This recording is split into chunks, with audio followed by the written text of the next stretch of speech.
Chapter 1. What Happened to Holly Golайтli? I like to walk. I've walked these streets for 10 or 12 years. I look for her all the time, and I never see her. I sometimes visit places where I lived in the past, the houses and their neighborhoods. I like to see them again.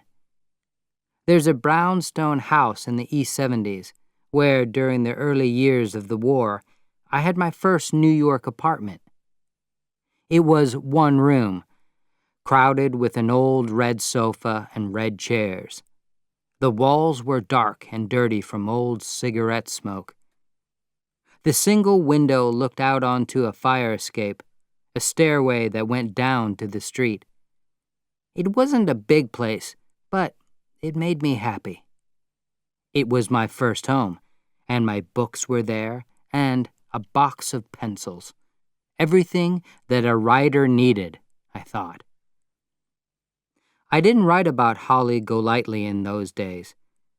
I'm only writing about her now because of a conversation that I had with Joe Bell. Holly Golайтli was another tenant in the old brownstone house in the apartment below mine. Joe Bell had a bar around the corner. He's still there. Both Holly and I went there 6 or 7 times every day, not for a drink, not always, but to make telephone calls. During the war, few people had a private telephone. Joe Bell took messages for us. Holly got a lot of messages. Of course, this was a long time ago. I didn't see Joe Bell for years, not until last week. We weren't close friends, but we were both friends of Holly Golайтli. It isn't easy to like Joe. He isn't married, and he has a bad stomach. He's hard to talk to, except about his own interests. Holly is one of his interests. The others are dogs, a radio program that he's listened to every week for 15 years, and musical theater. Late last Tuesday afternoon, the telephone rang and I heard Joe Bell's voice. I knew he was calling about Holly. He just said, "Can you come over here? It's important." There was excitement in his voice. I took a taxi through the October rain, and on the way I thought about Holly. Was she there? Was she in Joe's bar? But there was no one in the bar except Joe. His place is very quiet. It doesn't have bright lights or a television. "I want your opinion about something," he said. "Something very strange has happened." "Have you heard from Holly?" Joe is a small man with a fine head of thick white hair. His face is always a little red. Now it went even redder. "I didn't hear from her. Not exactly. That's why I want your opinion. I'll pour you a drink." As I was drinking, he said, "Do you remember Mr. Iwa Uniashi, a man from Japan?" I remembered Mr. Uniashi perfectly. He takes photos for one of the picture magazines. He lived in an apartment on the top floor of the old house at the same time as Holly and I. "He came here last night.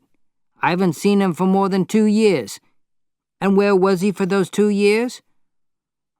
"Africa?" Joe looked at me, surprised. "How do you know?" "I read it in a magazine." Joe gave me an envelope. In the envelope were 3 photos of a tall African man wearing a cotton skirt. There was a strange wood carving of a girl's head in his hands. Her hair was very short. Her smooth wooden eyes were too large, and her mouth was too big. Was it a carving of Holly Golайтli? "What do you think of that?" Joe asked. "It looks like her." "Listen, boy, it is her. Mr. Uniashi knew her immediately." "He saw her? In Africa?" "No, just the carving. But it's the same thing. Look." Joe turned over one of the photos. On the back was written, "Wood carving, Tokakal, Christmas Day, 1956. This was the story. On Christmas Day, Mr. Yuniashi walked through Tokakal with his camera. It was a small place, just a few houses. He was leaving when he saw the African.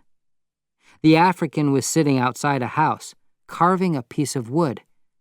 Mr. Yuniashi liked his work. "Show me more of your carvings," he said. Then he saw the girl's head. "I want to buy this," Mr. Yuniashi said to the African. "No," the African replied. Mr. Yuniashi offered him a pound of salt and $10, then offered him a watch, 2 pounds of salt, and $20. The African refused to sell. But for the watch and the salt, he agreed to talk about the carving. "3 white people rode here on horses in the spring, a young woman and 2 men. The men were sick, and for many weeks they slept in a small house far from here. The girl liked me, and she slept with me." "I don't believe that part of the story," Joe Bell said. "I don't think she slept with him." "And then?" I asked. "Then nothing," Joe said. "She rode away with the 2 men. Mr. Yuniashi asked about her up and down the country, but nobody saw her." I wasn't happy with his story. "Mr. Yuniashi's story doesn't tell us anything," I said. "It's the only real news that we've had about her for years," Joe said. "I hope she's rich. If she's traveling in Africa, she's okay." She's probably not in Africa," I said. But I could imagine her there. It was a place that she would like. I looked at the photos again. "If you know so much, where is she?" Joe asked. "Dead? Or in a hospital for crazy people? Or married? I think she's married. She's living quietly here in New York." Joe thought for a minute. "No," he said. "I like to walk. I've walked these streets for 10 or 12 years. I look for her all the time, and I never see her. Do you think I'm crazy?" "No, but I didn't know you loved her." My words hurt Joe, and I felt bad. He picked up the photos and put them back into the envelope. I looked at my watch. I wanted to leave. "Wait," Joe said. "Of course I loved her, but I didn't want to touch her. I'm almost 67, and I still think about sex, but I didn't want to sleep with Holly. You can love someone, but not want them in that way. You stay strangers. Strangers who are friends." 2 men came into the bar. It was time to leave. Joe followed me to the door. "Do you believe it?" he asked. "That you didn't want to touch her?" "About Africa." For a minute, I couldn't remember the story, just the thought of her on the horse. "She's gone," I said. "Yes," he said, opening the door. "She's gone." Outside, the rain had stopped, so I walked around the corner and along the street. I went past the old apartment building. The building stands next to a church in the middle of the block. It's smarter now, with a black painted door and new windows. I went up the steps and looked at the mailboxes. I knew none of the names except Mrs. Sophia Spanella's. She still lived there. One of these mailboxes first introduced me to Holly Golайтli. A week after I moved into the apartment, I noticed a card next to the mailbox for apartment 2. It was smartly printed, but there was a strange message on it. It said, "Miss Holiday Golайтli," and below that, in the corner, "Traveling." I thought about it a lot. Miss Holly Golайтli, traveling. One night, long after midnight, I woke up. Mr. Yuniyoshi was calling down the stairs. He lived on the top floor, and his voice sounded through the house. "Miss Golайтli!" he shouted angrily. I heard a voice from the bottom of the stairs. It was young, amused, and silly. "Oh, darling, I am sorry. I lost my key." "You cannot ring my bell every night. Please get another key." "But I lose them all." "I work. I have to sleep," Mr. Yuniyoshi shouted. "But you are always ringing my bell." "Oh, don't be angry, you dear little man. I won't do it again." Her voice was coming nearer because she was climbing the stairs. "Promise you won't be angry. Then you can take those photos that we talked about." I left my bed and opened the door a little. "When?" Mr. Yuniyoshi asked. His voice was excited now. The girl laughed. "One day," she answered. The words were unclear. She was drunk. "Any time," Mr. Yuniyoshi said, and closed his door. I went out into the hall and looked down. She was on the stairs. I could see her, but she couldn't see me. Her short hair shone in the light, yellow and brown. It was a warm evening, almost summer, and she wore a light black dress and black shoes. She was thin, but healthy-looking. Her mouth was large, and a pair of dark glasses covered her eyes. She wasn't a child, but she wasn't a woman either. I learned later that it was 2 months before her 19th birthday. She wasn't alone. There was a man behind her. He was short and fat, wearing a suit. His hand was on her back, holding her with his fat fingers. That made me uncomfortable. It just looked strange. When they reached her door, she looked in her purse for her key. Now he was kissing the back of her neck. She found the key, opened the door, and turned to him. "Thank you for bringing me home, darling. That was kind." "Hey, baby," he said. She was closing the door in his face. "Yes, Harry?" "Harry was the other guy. I'm Sid. Sid Arbuck. You like me." "I love you, Mr. Arbuck. But good night, Mr. Arbuck." She shut the door. "Hey, baby, let me in. You like me. I paid the check for 5 people, your friends. So, you like me, right? You like me, baby." He knocked on the door quietly, then more loudly. Then he stepped back. Did he plan to break down the door? But he ran down the stairs, hitting the wall angrily with his hand. When he reached the bottom, the girl opened her apartment door. "Oh, Mr. Arbuck." He turned back to her, a happy smile on his face. "The next time a girl asks for some money for the bathroom, darling, don't give her 25 cents. She wasn't joking. Chapter 2. A Late-Night Visitor. Her large eyes were blue, green, and brown. They were happy, friendly eyes. "Do you think I'm very bad or crazy?" she asked. She didn't ring Mr. Yuniyoshi's bell again. In the following days, she rang mine. Sometimes at 2 in the morning, or 3, or 4 o'clock. I always knew that it was her. I didn't have many friends, and no visitors at that time of night. The first time the bell rang, I was scared. Was someone bringing bad news?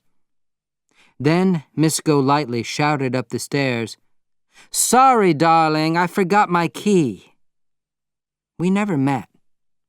I saw her on the stairs and in the street, but she didn't see me.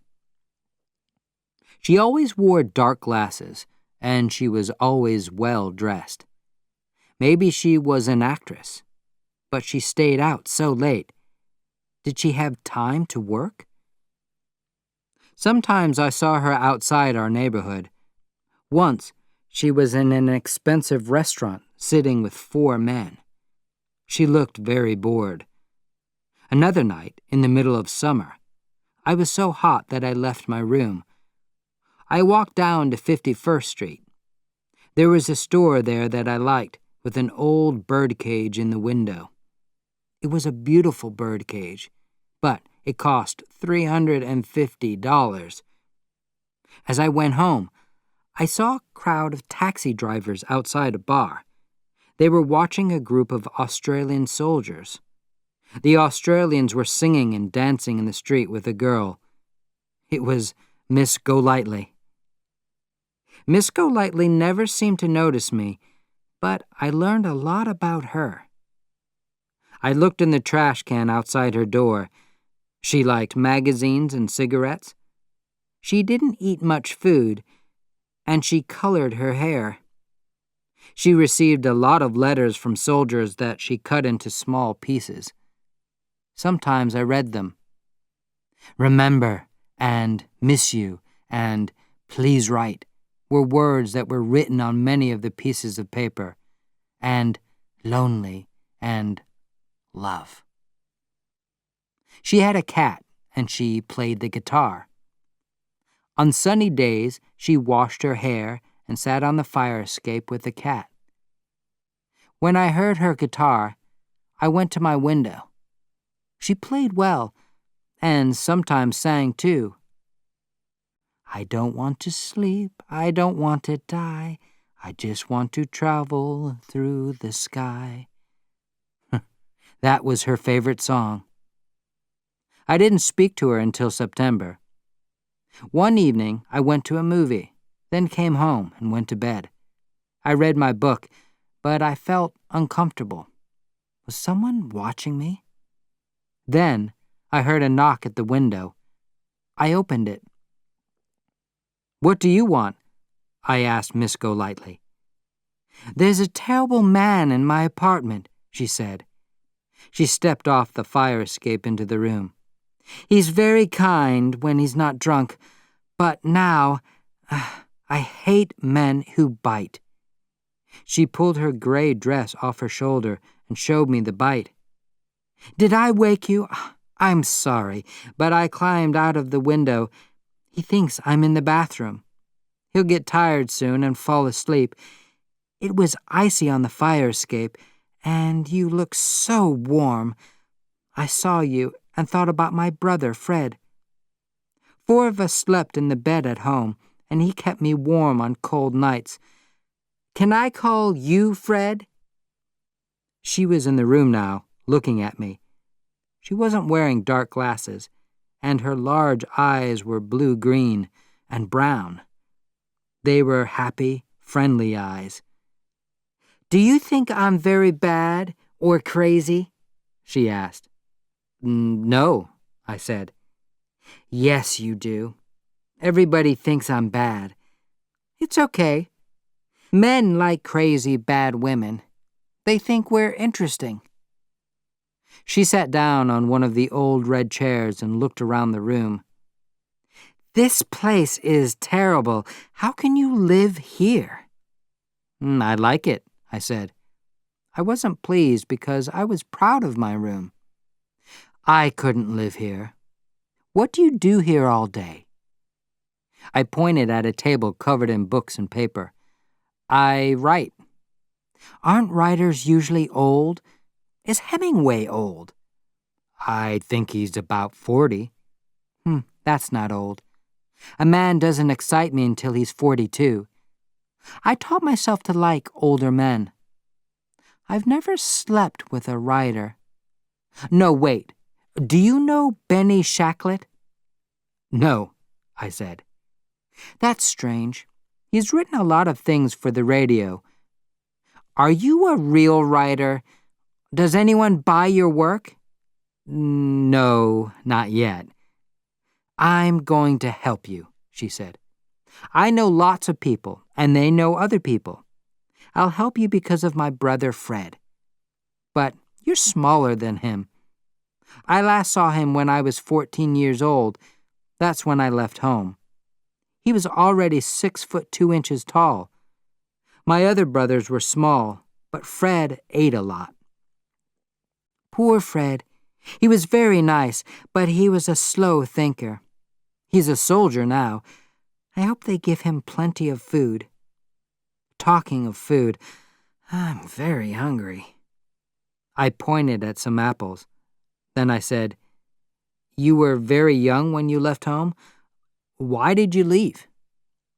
She looked at me, but she didn't reply. I realized later that she didn't like questions about her past. She bit the apple and said, "Tell me about your stories." That's not easy. Maybe I'll read one to you one day. Pour me a drink, darling. Then you can read me a story. All writers want to read their work to someone. I poured her a drink and sat opposite her. Then I began to read. The story was about two women, school teachers, who lived together in a house. One of the women decides to marry. The other woman writes terrible things about her to other people in unsigned notes, and her future husband walks away from the marriage. As I read, I looked at Holly. She didn't seem interested. She was playing with her cigarettes. She looked at her hands. What was she thinking about? "Is that the end?" she asked when I finished. Of course I like lesbians. I'm not scared of them, but I'm bored with stories about them. Your story is about lesbians, isn't it? I didn't answer. It was a mistake to read the story. I didn't want to have to explain it, too. She was stupid, a silly girl. "Do you know any nice lesbians?" she asked. "I need someone to live with me. Lesbians are good homemakers. They love to do all the work around the house. I lived with a woman in Hollywood who acted in movies. She was better than a man in the house. People think I'm a lesbian, too. Of course I am, a little. Everyone is. But that's not a problem. Men like lesbians. The actress in Hollywood was married twice. Usually, lesbians only marry once to get a man's name. They want to be Mrs. because it sounds better than Miss." Suddenly, she stopped talking and opened her eyes very wide. Then she said, "That's not true." She was looking at the clock on the table. "Is it really 4:30? She said. Outside the window, it was already morning. "What is today?" she asked. "Thursday." "Thursday?" She stood up. "Oh, no." She sat down again. "That's terrible." I was very tired. I sat on the bed and closed my eyes. "What's wrong with Thursdays?" I asked. "Nothing, but I must catch the 8:45 train. They're very careful about visiting hours. If you arrive at 10 o'clock, you can spend an hour with the men before lunch. The poor men, they eat lunch at 11. You can go at 2, but he likes a morning visit. I must stay awake. There isn't time to sleep. I want to be awake and healthy. A girl can't go to Sing Sing looking terrible." "No," I said. I wasn't angry now because she interested me again. All the visitors dress well, and the women wear their prettiest clothes. Even the old women and the poor women look nice. I love the kids that come with the wives. You don't want to see kids there, but it isn't sad. They have clean hair and shiny shoes, and it's like a party in the visitors' room. In the movies, prison is terrible, but Sing Sing is okay. There's a table between you and the prisoners. The kids stand on it, and their fathers can hold them. The kids are always so happy to be there. It's different later when I see them on the train. They sit very quietly, looking at the river. She looked at me. "I'm keeping you awake," she said. "Go to sleep." "I'm interested." "I know you are, but I mustn't tell you about Sally." She was quiet for a minute. Then she said, "But it is funny. You can write about it in a story if you use different names." She took another apple. "Listen, Fred," she said. "Promise me you'll keep this story secret." I promised. "You probably know his name. He's often in the newspapers," she said. "His name is Sally Tomato, and he's a darling old man. He's very serious about religion. Of course, he was never my lover. I didn't know him until he was already in prison, but I love him now. I see him every Thursday. He pays me, but I like to see him." "This apple is bad," she said. She threw it out of the window. "I did see Sally sometimes in the past because he went to Joe Bell's bar, the one around the corner. He never talked to anybody, but he was looking at me. Then he went to prison for 5 years. Joe Bell showed me his photo in the newspaper. Then I received a message from a lawyer. It said, 'Call me immediately. I have good news for you.'" "You thought that somebody wanted to give you $1 million? "No, I thought that somebody probably wanted money from me. But I went to see the lawyer. He says he's a lawyer. He doesn't have an office, just a telephone answering service. He always wants to meet in a cafe. He's fat. He can eat 10 hamburgers in one meal. He offered me $100 a week to make a lonely old man happy." "You've got the wrong Miss Golightly," I told him. "I don't sell myself to old men. And $100 isn't a lot of money. Men give me $50 when I go to the ladies' bathroom. And I always ask for money for a taxi, too. That's another $50. "But the man is Sally Tomato," he said. "Old Sally has liked you for a long time. Be kind and visit him once a week." What a romantic idea. So, I agreed. "It's a strange story," I said. She smiled. "Do you think it's untrue?" "Complete strangers can't visit prisoners." "They don't know I'm a stranger. They think I'm his niece."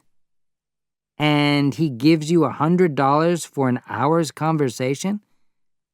"He doesn't. The lawyer, Mr. O'Shaughnessy, mails it to me after I leave the weather report from Sally on his answering service." "You're going to get into a lot of trouble," I said. I switched off the light. We didn't need it now because it was morning. Birds were singing on the fire escape.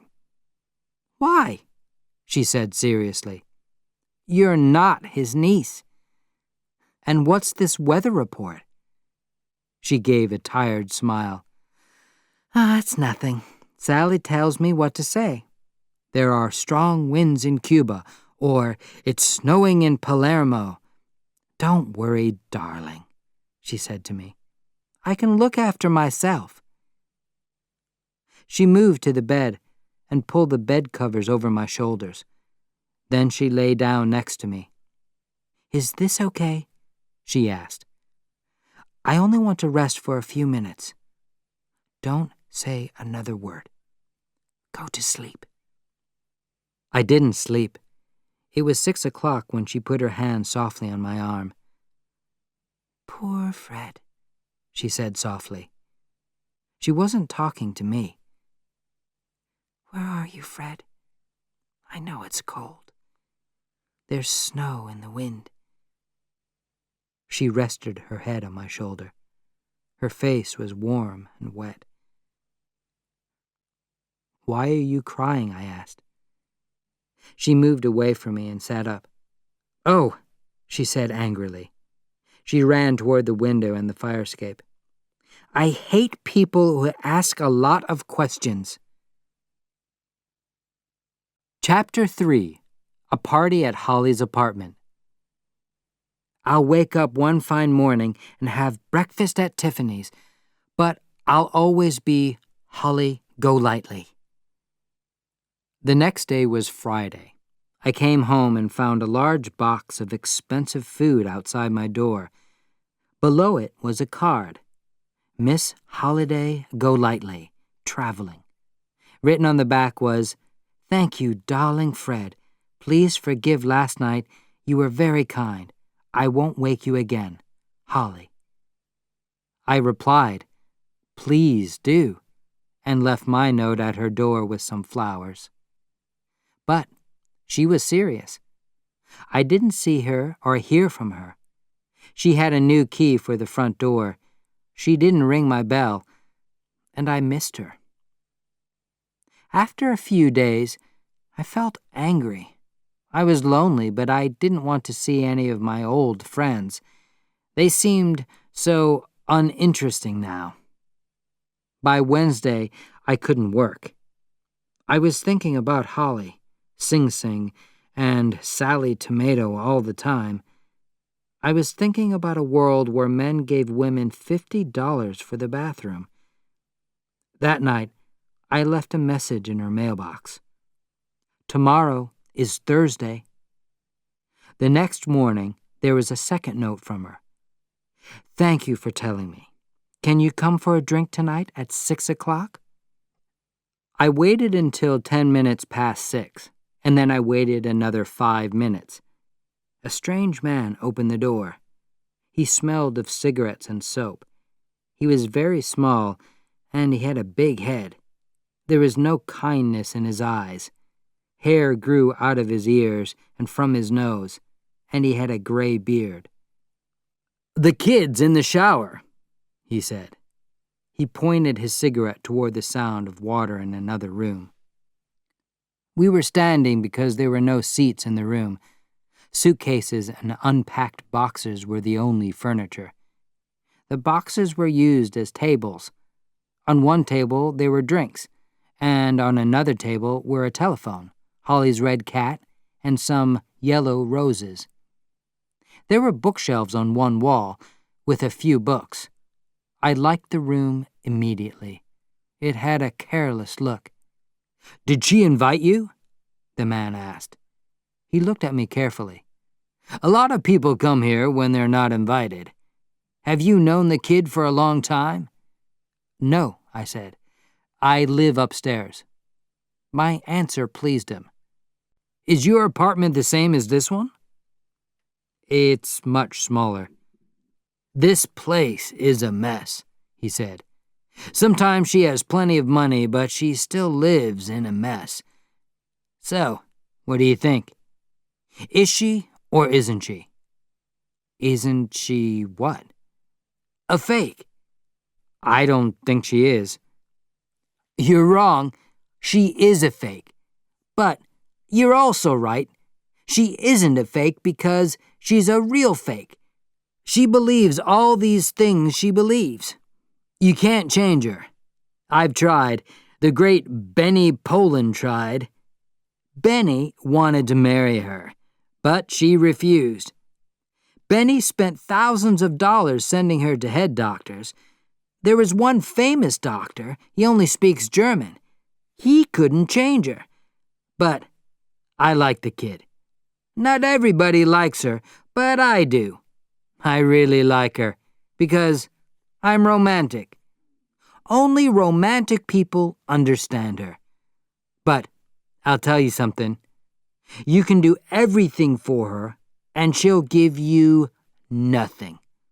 One day, she'll kill herself. Lots of girls kill themselves when they're not even crazy, and she is crazy. But she's young, I said. She has a future.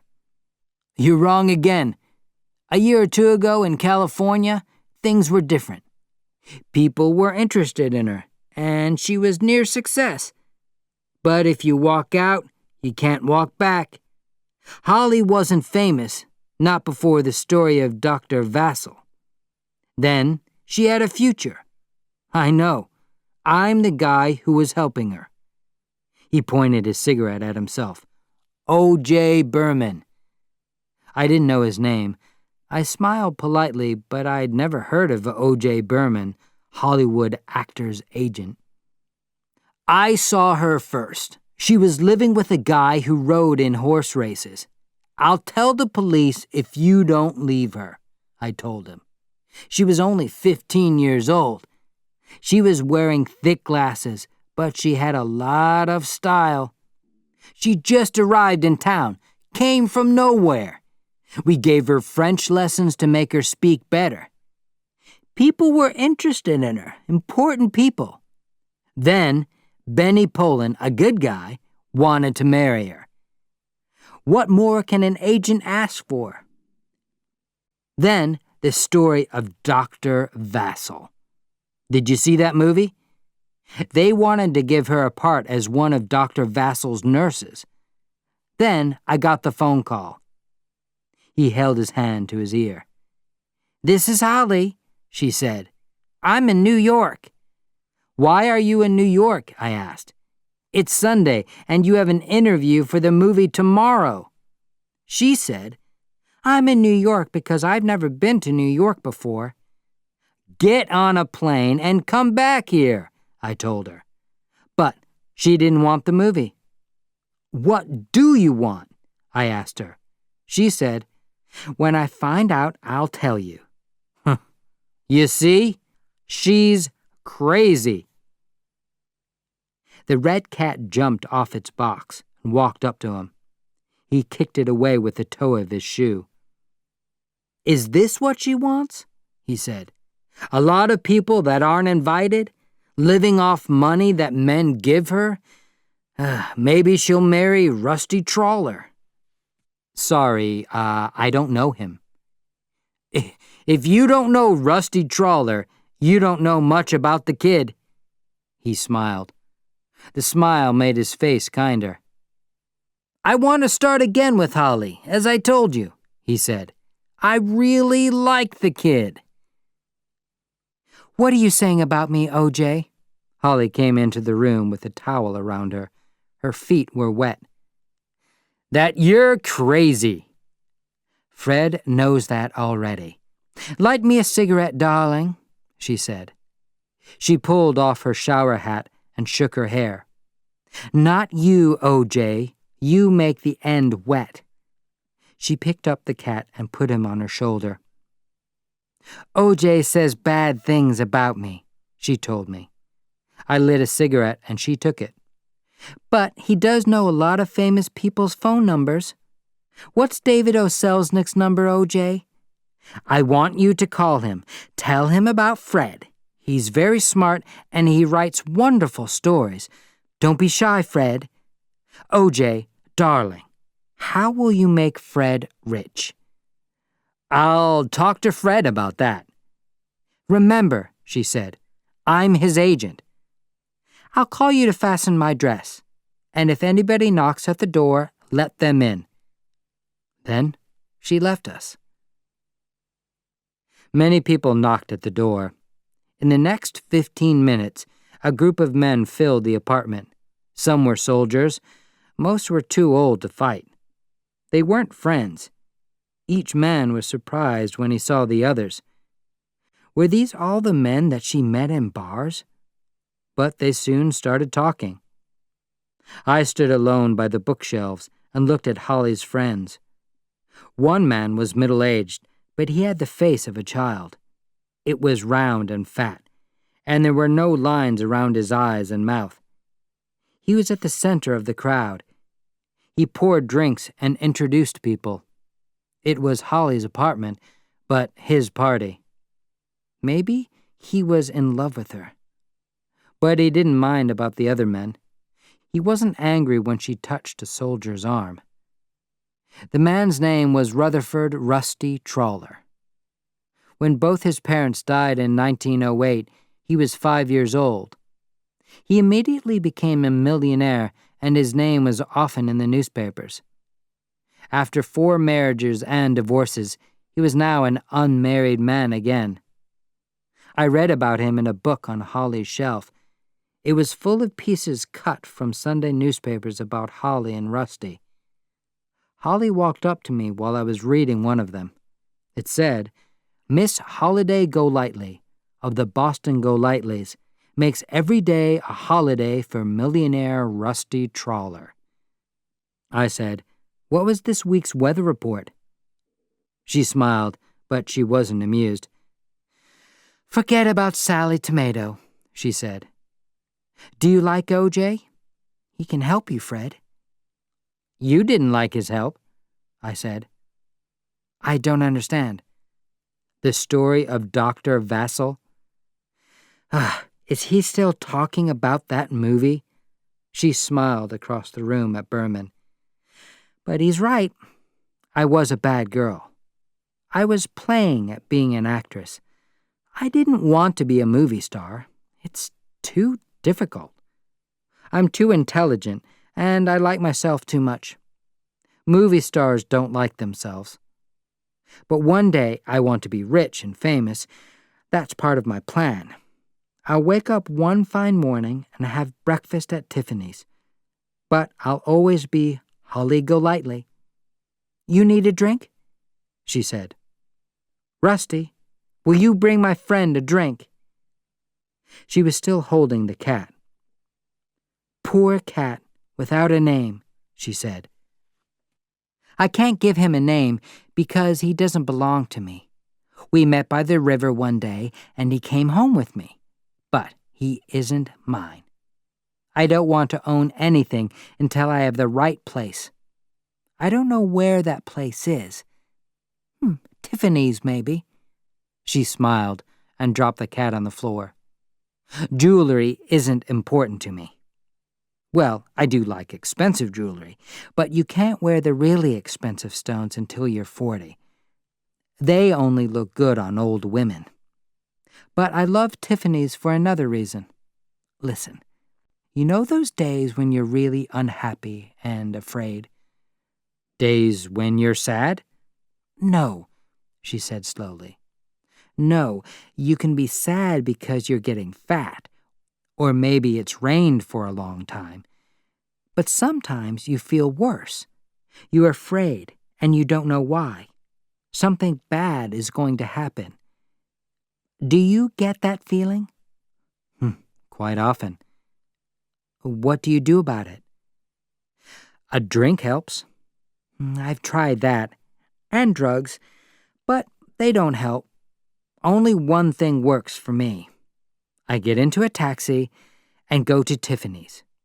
It calms me because it's so quiet. Nothing very bad will happen to you there. Not with those kind men in their nice suits and those wonderful, expensive smells. I want a place where I feel as good as in Tiffany's. Then I'll buy some furniture and give the cat a name. Maybe after the war. Fred and I..." She lifted her dark glasses. "I went to Mexico. It's a wonderful country for horses. I saw one house near the ocean. Fred's good with horses." Rusty Trawler brought me a drink. "I'm hungry," he said.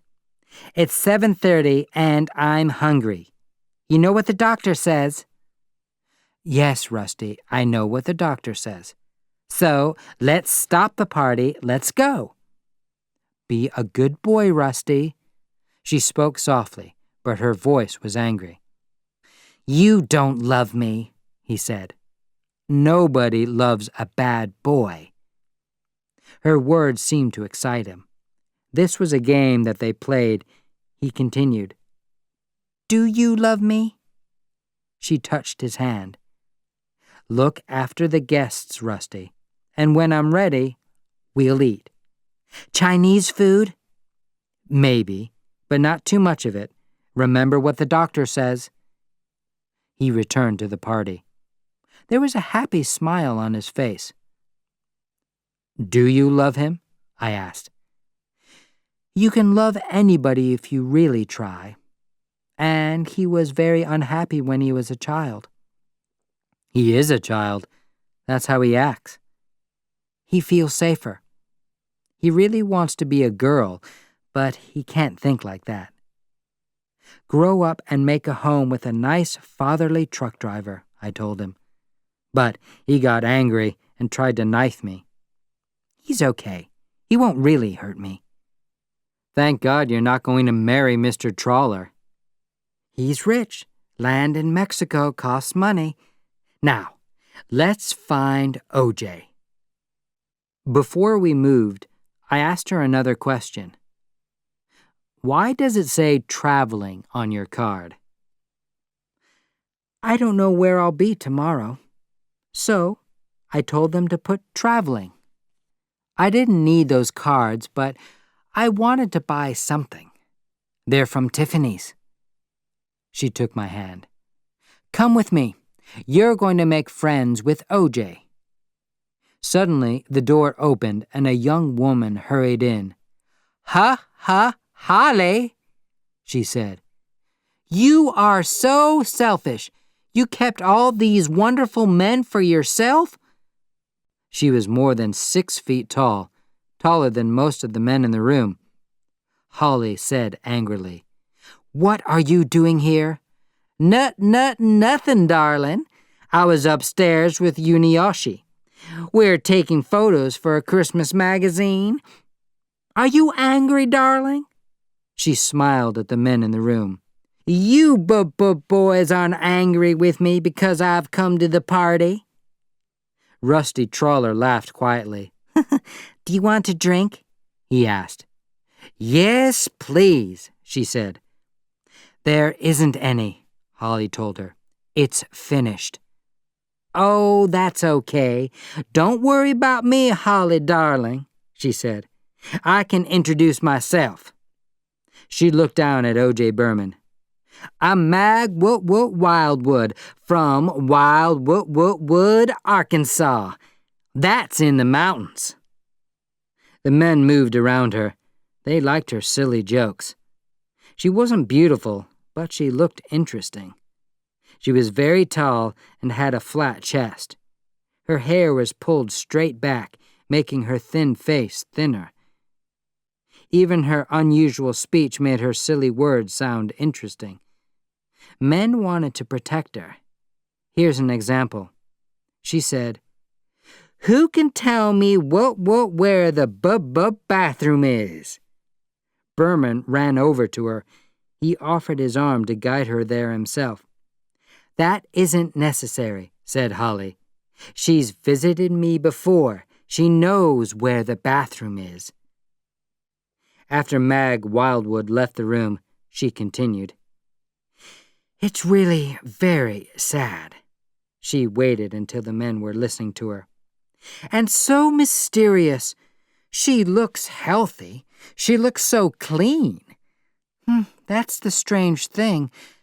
Don't you think she looks clean? Someone coughed. An officer was holding Mag Wildwood's drink. He put it down. But many of these southern girls have the same trouble, said Holly. She shook her head sadly and went to the kitchen for more ice. When Mag Wildwood returned, she couldn't understand the change in the room. Nobody wanted to talk to her. Men were leaving without taking her telephone number. She became very angry with everyone. She shouted at Holly. Then she invited a man in his 50s to fight. She pushed Rusty Trawler into a corner. Do you know what's going to happen to you? She said, and her speech problem disappeared. I'm going to feed you to the animals in Central Park. He looked excited at the thought, but she suddenly sat down on the floor. You're very boring. Get up from there, Holly said. The men were waiting at the door, and she was putting on her coat. When Mag Wildwood didn't move, Holly looked at me. Be a darling, Fred. Put her in a taxi. She lives at the Winslow Hotel. Then they were gone. I looked at Mag. She was a big woman, too big to carry down to a taxi. But she suddenly stood up. She said, "Let's go to the Stork nightclub." Then she fell down onto the floor. Was she sick? Did she need a doctor? But she wasn't sick. She was asleep. I left her to enjoy her rest. Chapter 4. A Conversation About Men. There was a new name on the card on Holly's mailbox. Miss Golightly and Miss Wildwood were now traveling together. The next afternoon, I met Holly on the stairs. "You," she said, hurrying past with a package from the drugstore. "You left her there to die from the cold, and now she's really unhappy." I realized from her words that Mag Wildwood was still in the apartment. But Holly didn't stop to talk. Suddenly, she was worried about Mag. But the night before, she hated her. I didn't understand. During the weekend, there was a bigger mystery. First, a Spanish or Italian man came to my door and asked for Miss Wildwood. Our conversation was difficult because he didn't understand my English, but I liked him. His brown face was handsome, and he wore an expensive suit. Toward evening, I saw him again. I was going out to dinner, and he was arriving in a taxi. The driver helped him carry a lot of suitcases into the house. That gave me something to think about. Sunday was a warm, late summer day. The sun was strong, and my window was open. I heard voices on the fire escape. Holly and Mag were lying there, with a cat between them. Mag was making a woolen sweater. "I think you're a little lucky," she said to Holly. "There's one good thing you can say about Rusty. He's an American." "Why is that important?" "Darling, we're in the middle of a war." "And when it ends, you won't see me again. I'll leave the country. I'm going to travel the world." I don't feel that way. I'm proud of my country. The men in my family were great soldiers. There's a big statue of Grandfather Wildwood in the center of Wildwood. "Fred's a soldier," said Holly. "But there'll never be a statue of him. I don't think he's a great soldier. But maybe he is. Brave people are usually stupid, and he's quite stupid." "Is Fred that boy upstairs? Is he a soldier? He does look stupid." "He's not stupid, and he's a different Fred. Fred's my brother." "You call your own brother stupid?" "He is stupid." "Don't say that. That boy is fighting for you and me and all of us." "What is this, a speech for the government?" "I want you to understand. I like a joke, but I'm a really serious person. I'm proud to be an American. That's why I'm sorry about Jose. He's very handsome, isn't he?" Holly agreed and started playing with the cat.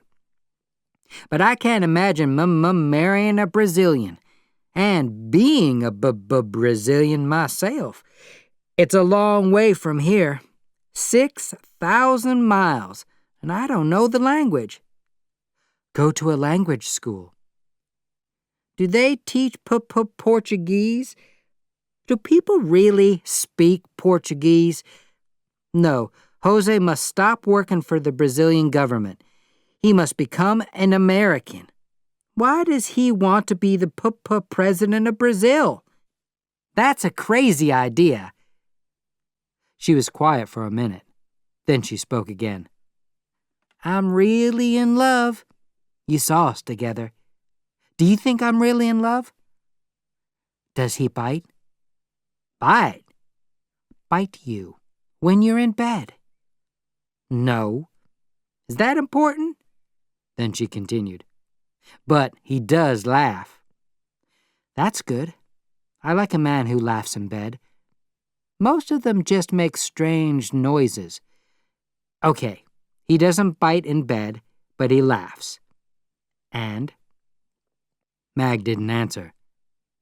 I said, I heard you, and I want to tell you, but it's difficult to remember. I don't think about these things much. About sex and men. You do, but I don't. They go out of my head like a dream. Most people don't talk about sex, Holly. I'm a very, very, very ordinary person. It's natural to think about sex and to look at men. What's wrong with looking at a guy's body? A lot of men are beautiful. Jose is beautiful, but you don't even look at him in bed. So, you're not in love with him. Lower your voice. You're not in love with him, Holly repeated. I'm a loving person. I have a loving heart. Okay, you have a loving heart, but that doesn't keep a man warm in bed. Jose isn't unhappy, Mag said, and I am in love with him. I make winter sweaters and socks for him. I've made 10 pairs of socks in 3 months, and this is the second sweater. She put down the sweater. But why am I doing this? Sweaters in Brazil? I should make sun hats. Holly lay back. Surely they have a winter. I know that it rains. Heat, rain, trees. Heat, trees. It sounds good to me. Better for you than for me. Yes, said Holly, sounding sleepy. Better for me than for you. On Monday, when I went down for the morning mail, there was a new name on the card on Holly's mailbox. Miss Golightly and Miss Wildwood were now traveling together. I wasn't very interested because there was a letter in my own mailbox. It was from a small college magazine. They liked one of my stories. They couldn't pay me, but that wasn't important. They wanted to print the story. Print the story in a magazine. I was so excited. I wanted to tell someone. Running up the stairs, I knocked loudly on Holly's door. I couldn't speak when she opened the door. Her eyes were half closed with sleep. I gave her the letter and she read it slowly. Then she gave it back to me. Don't let them use your story, not until they pay for it, she said. I looked at her angrily. I didn't want her opinions. I wanted her to be happy for me. She smiled. Oh, I understand. It's wonderful. Come in, she said. We'll make some coffee and have a party. No, I'll get dressed and take you to lunch.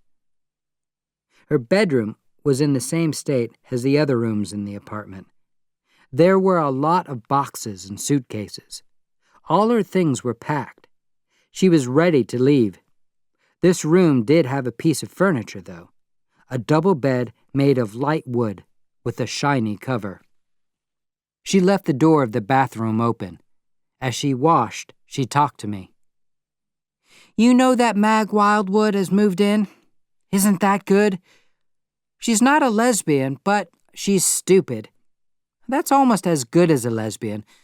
A stupid person will pay for the apartment and take my clothes to the cleaners. She came out of the bathroom. And she's quite a successful actress. Isn't that great? She'll be out of the apartment for most of the day, and there won't be too much trouble with men because she's getting married. He's a nice guy, too, but he's a little smaller than her, about a foot smaller. Now, where? She was on her knees looking under the bed. She found her shoes, then she searched for a shirt and a belt. The room was a mess, but Holly was perfect. Listen, she said, and put her hand on my face. I'm happy about the story. I really am. That was a beautiful Monday in October 1943. We started with drinks at Joe Bell's bar. When he heard of my good luck, he refused to take our money. Later, we walked toward Fifth Avenue and watched the soldiers. They were playing music, not for the war, but for me. We ate lunch at the cafe in the park. Then we laughed and ran and sang along the paths towards the old wooden boathouse. It's not there now. An old man was sweeping up trash and putting it on a fire. The smoke made the only dark cloud in the sky. It was the end of the year, but to me, this was the start of something. I sat with Holly near the boathouse. I thought of the future and spoke of the past. "When you were a child, was life good?" Holly asked. She listened to my stories about my life before New York. Then she told me about her life, but the telling was strange. She didn't name places or people. "I had pretty cousins, and we had lots of parties," she said. "We went swimming in the summer. I was very happy." "But you ran away from home when you were 14, I said. "That's true. The rest of my story was a lie. But really, darling, your story was so sad. I didn't want my story to be sad, too." She stood up. "I've remembered something. I must send a gift to Fred." That afternoon, we walked around New York looking for gifts for Fred. She wanted food for him.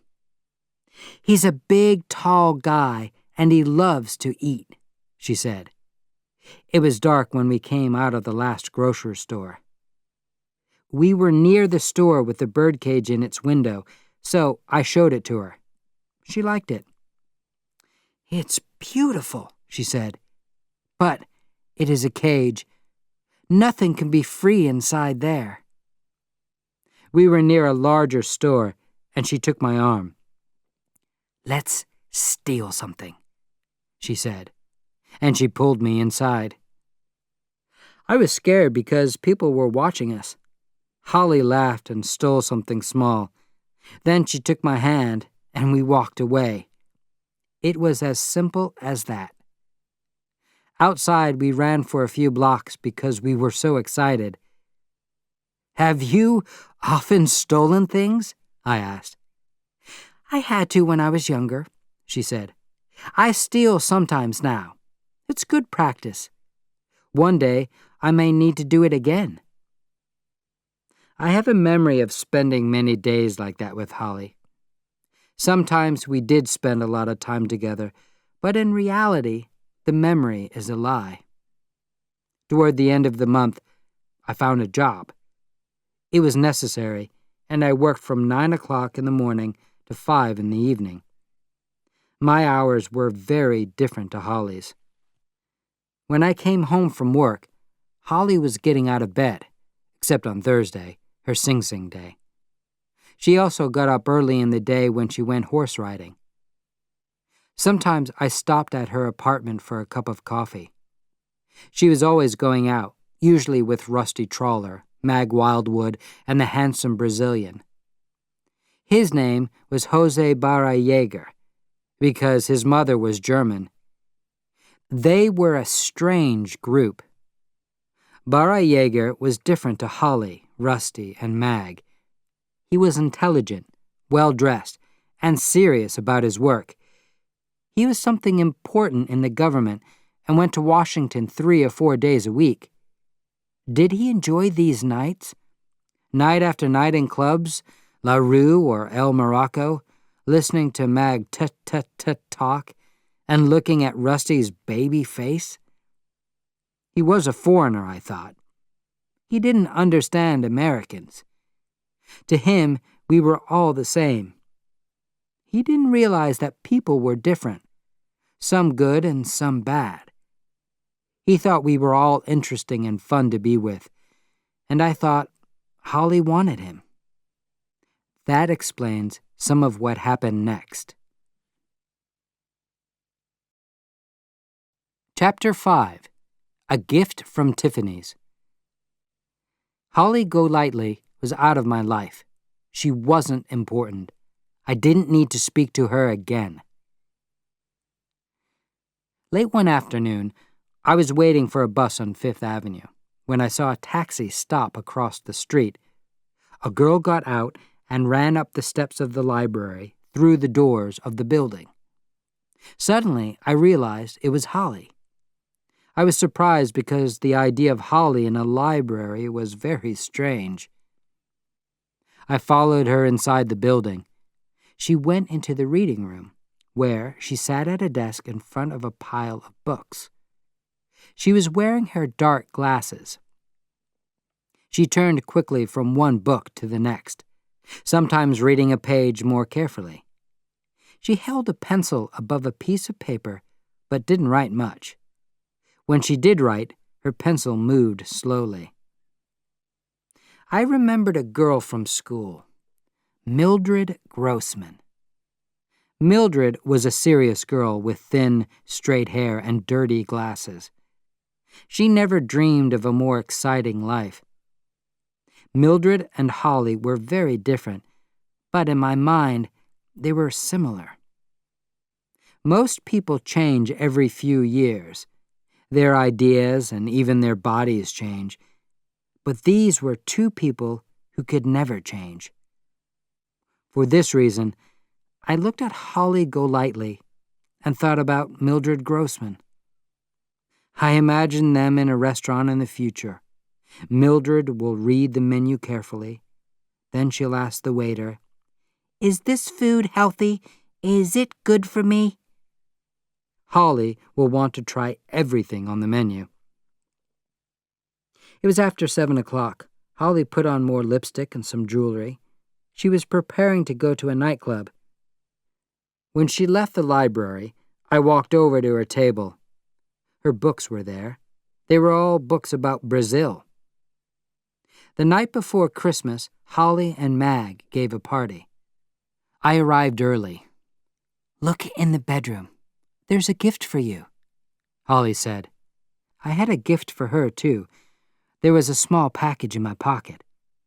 On the bed, I saw the beautiful bird cage. "But Holly, that's terrible," I said. "I agree, but you liked it. The money. It cost $350. She laughed. "It cost a few trips to the bathroom. Promise me, though. Promise you'll never put a living thing inside it." I started to kiss her, but she held out her hand. "Give me that," she said, touching the package in my pocket. "It isn't much," I said. It was a very small piece of jewelry, but it came from Tiffany's. Holly couldn't keep anything. I'm sure she has lost that piece of jewelry by now. She's probably left it in a suitcase or a hotel closet. But I still have the birdcage. I've carried it to New Orleans, Nantucket, Europe, Morocco, the West Indies. But I often forget that Holly gave it to me. One day, we had a fight. We fought about the birdcage and about O.J. Berman. And we fought about my story when it was printed in the college magazine. In February, Holly went on a winter trip with Rusty, Mag, and Jose Barra-Yeager. Our fight happened soon after she returned. Her skin was very brown, and her hair was almost white from the sun. "I've had a wonderful time," she told me. "First, we were in Key West, Florida, and Rusty was angry with some sailors, or maybe the sailors were angry with him. He went to hospital, and now he'll have a bad back for the rest of his life. Dear Mag went to the hospital, too. She was badly burned by the sun. She looked terrible, and the doctors put something on her skin. We hated the smell of her. So, Jose and I left them in the hospital and went to Havana. He says I'll love Rio more, but Havana is wonderful. Then we went back to Key West. Mag was sure I was sleeping with Jose. Rusty was too, but it didn't matter to him. Mag was very unfriendly until I had a long talk with her. It was March, and we were in the living room in Holly's apartment. There was a new piece of furniture, a small bed. Holly was lying on it under a sun lamp. And she believed you? That I didn't sleep with Jose? Yes. I'm a lesbian, I told her. I don't sleep with men. She didn't believe that. She did. That's why she bought this bed. You know me, I can always tell a good story. Darling, put some oil on my back. I put the oil on her skin. Then she said, O.J. Berman's in New York. Listen, I gave him your story in the magazine. He liked it. He wants to help you. But you're writing about the wrong subjects. Blacks and children? Who's interested in them? Mr. Berman isn't? I agree with him. I read that story twice, Kids and Blacks. Lots of description. The story doesn't mean anything. I was still putting the oil on her skin. Suddenly, I was very angry. I wanted to hit her. Give me an example, I said quietly, of a story that means something, in your opinion. Wuthering Heights, she said immediately. That made me more angry. You can't compare my story with Wuthering Heights. That's one of the greatest books in the world. It is, isn't it? My wild, sweet Kathy. I cried millions of tears. I saw it 10 times. Oh, I said. The movie. She lifted her head and looked at me. Her eyes were cold and angry. You think you're better than I am, she said. I don't compare myself to you or Berman, so I'm not better than you, but we want different things. Don't you want to make money? I don't think about the future, I said. That's how your stories sound. You write them without knowing the end. But I tell you, you need money. You like expensive things. Not many people are going to buy you bird cages. Sorry. You will be sorry if you hit me. You wanted to a minute ago. I felt it in your hand. You want to hit me now. Yes, I did. My hand and my heart were shaking as I put the top on the bottle of oil. I'm sorry you spent your money on me, I said. You worked hard to earn it. What do you mean? She asked quietly. Spending time with Rusty Trawler, I said. That's a hard way to earn money. She sat up on the bed. Her face and her shoulders were blue in the light from the sun lamp. It takes about 4 seconds to walk from here to the door, she said. You have 2 seconds to get out. I went upstairs and picked up the birdcage. I took it down and left it in front of her door. That, I thought, was the end of that. But the next morning, when I was going to work, I saw the cage on the sidewalk with the trash. I picked it up and carried it back to my room. It was too beautiful to throw away. But Holly Golайтli was out of my life. She wasn't important. I didn't need to speak to her again. And I didn't speak to her again for a long time. I passed her on the stairs, but I didn't look at her. If she walked into Joe Bell's bar, I walked out. One day, Mrs. Sophia Spinella, the tenant on the first floor, sent a letter to the other tenants. Miss Golайтli must leave this building, the letter said. She has a late-night parties and brings strangers into the house. We are not safe while she is living here. Please sign this letter, and I will send it to the owner of the building. I refused to sign, but secretly I agreed with Mrs. Spinella. But her letter failed. In early May, the open-windowed, warm spring nights were noisy, with the sound of parties from apartment 2. Chapter 6. A Visitor from Holly's Past. "Her name isn't Holly," he said. "She was Lilla Mae Barnes until she married me. I'm her husband, Doc Golightly."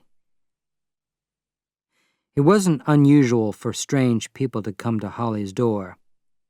One day late that spring, when I walked into the building, I saw a very strange man. He was looking at her mailbox.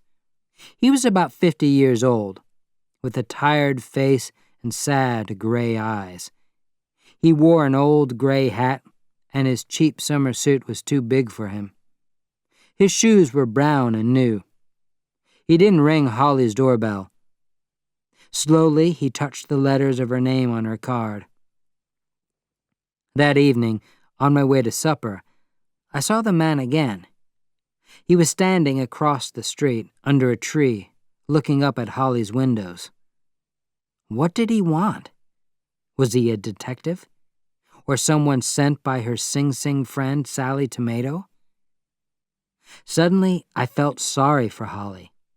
We were enemies, but I wanted to help her. As I walked to the corner, the man looked at me.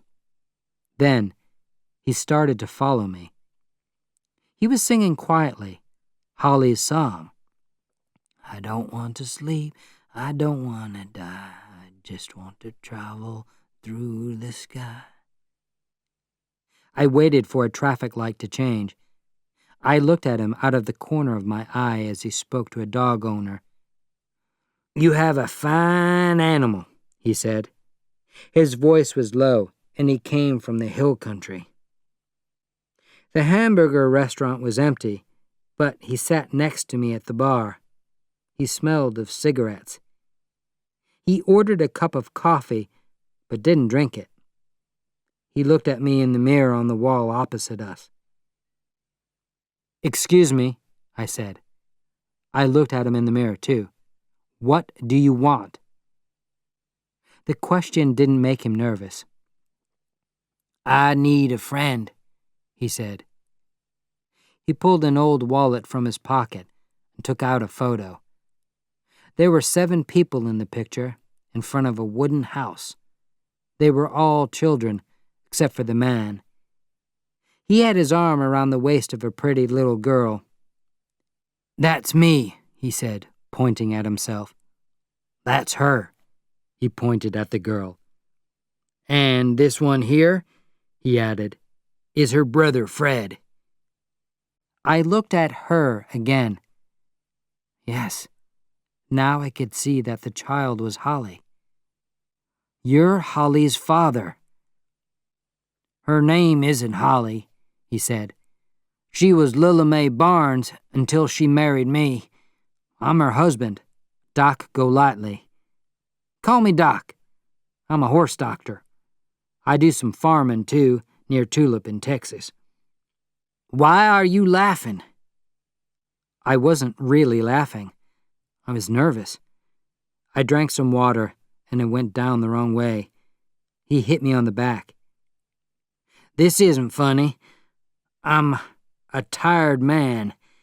I've looked for my woman for 5 years. Then I got Fred's letter. 'She's in New York,' he wrote.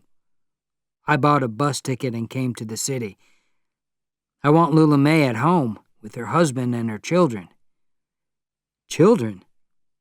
"Those are her children," he almost shouted. He pointed at the 4 other young faces in the picture, 2 girls and 2 boys. Of course, the man was crazy. "Holly can't be their mother. Those children are older and bigger than she is." "Listen," he said calmly. "I'm not saying they're her natural children. Their own dear mother, a good woman, died on the 4th of July, 1936. I married Lilla Mae in December 1938, when she was almost 14 years old. Maybe an ordinary person of 14 doesn't know what she wants, but Lilla Mae isn't an ordinary person. 'I know what I want,' she said to me. 'I want to be your wife and the mother of your children.' She broke our hearts when she ran away." He drank his cold coffee and looked at me carefully. "Do you believe me?" Yes, I believed him. His story was so strange, it had to be true. And it was like O.J. Berman's description of Holly in her first days in California. "She broke our hearts when she ran away," the horse doctor repeated. "She had no reason to go. Her daughters did all the housework. We had our own farm, chickens and pigs. She got fat and her brother grew really tall. They didn't come to us like that. Nellie, my oldest girl, brought them into the house. She came to me one morning. 'Dad,' she said, 'I've locked 2 wild children in the kitchen. They were outside stealing milk and eggs.' That was Lilla May and Fred. They were very thin, and their teeth were falling out. Their mother and their father got sick and died. All the children were sent to live with different people. Lilla May and her brother lived with some terrible people, 100 miles east of Tulip. She had a good reason to run away from their house, but she didn't have a reason to leave my house. It was her home." He put his hands over his eyes. "She grew into a really pretty woman. She was fun, too. She talked a lot. She had an opinion about everything. I picked flowers for her. I found a bird for her and taught it to say her name. I taught her to play the guitar. One night I asked her to marry me. I was crying. 'Why are you crying, Doc?' she asked me. 'Of course I'll marry you. I've never been married before.' I had to laugh. I've never been married before." He laughed quietly. "That woman was happy," he said. "We all loved her. She didn't do anything except eat and wash her hair and send away for magazines. We spent $100 on magazines. That was the problem. She read those magazines and they gave her dreams about a different life. Then she started walking down the road from the farm. Every day she walked a little more. First she walked a mile and came home. Then she went 2 miles and came home. One day, she didn't stop walking." He put his hands over his eyes again. "The bird went wild and flew away.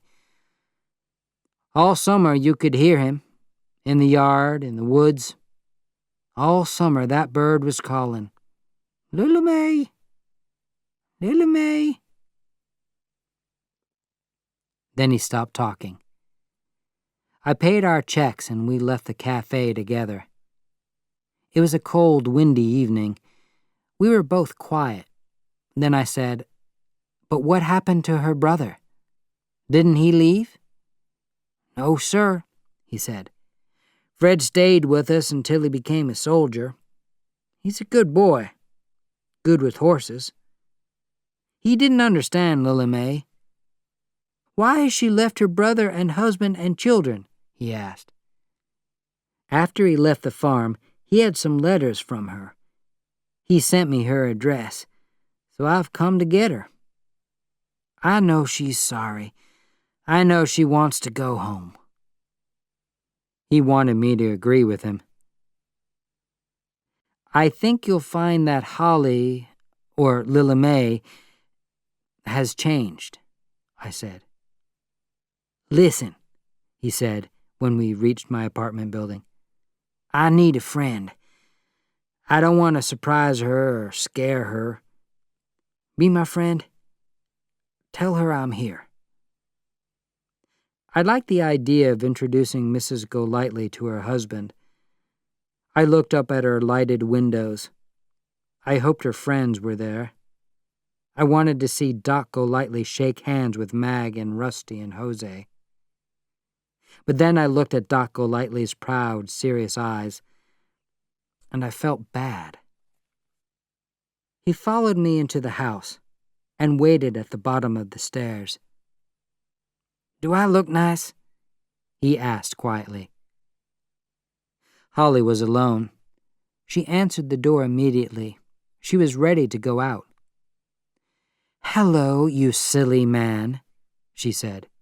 She hit my arm playfully with her purse.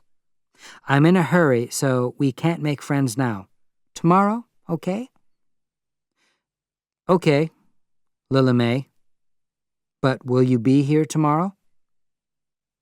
She took off her dark glasses and looked closely at me.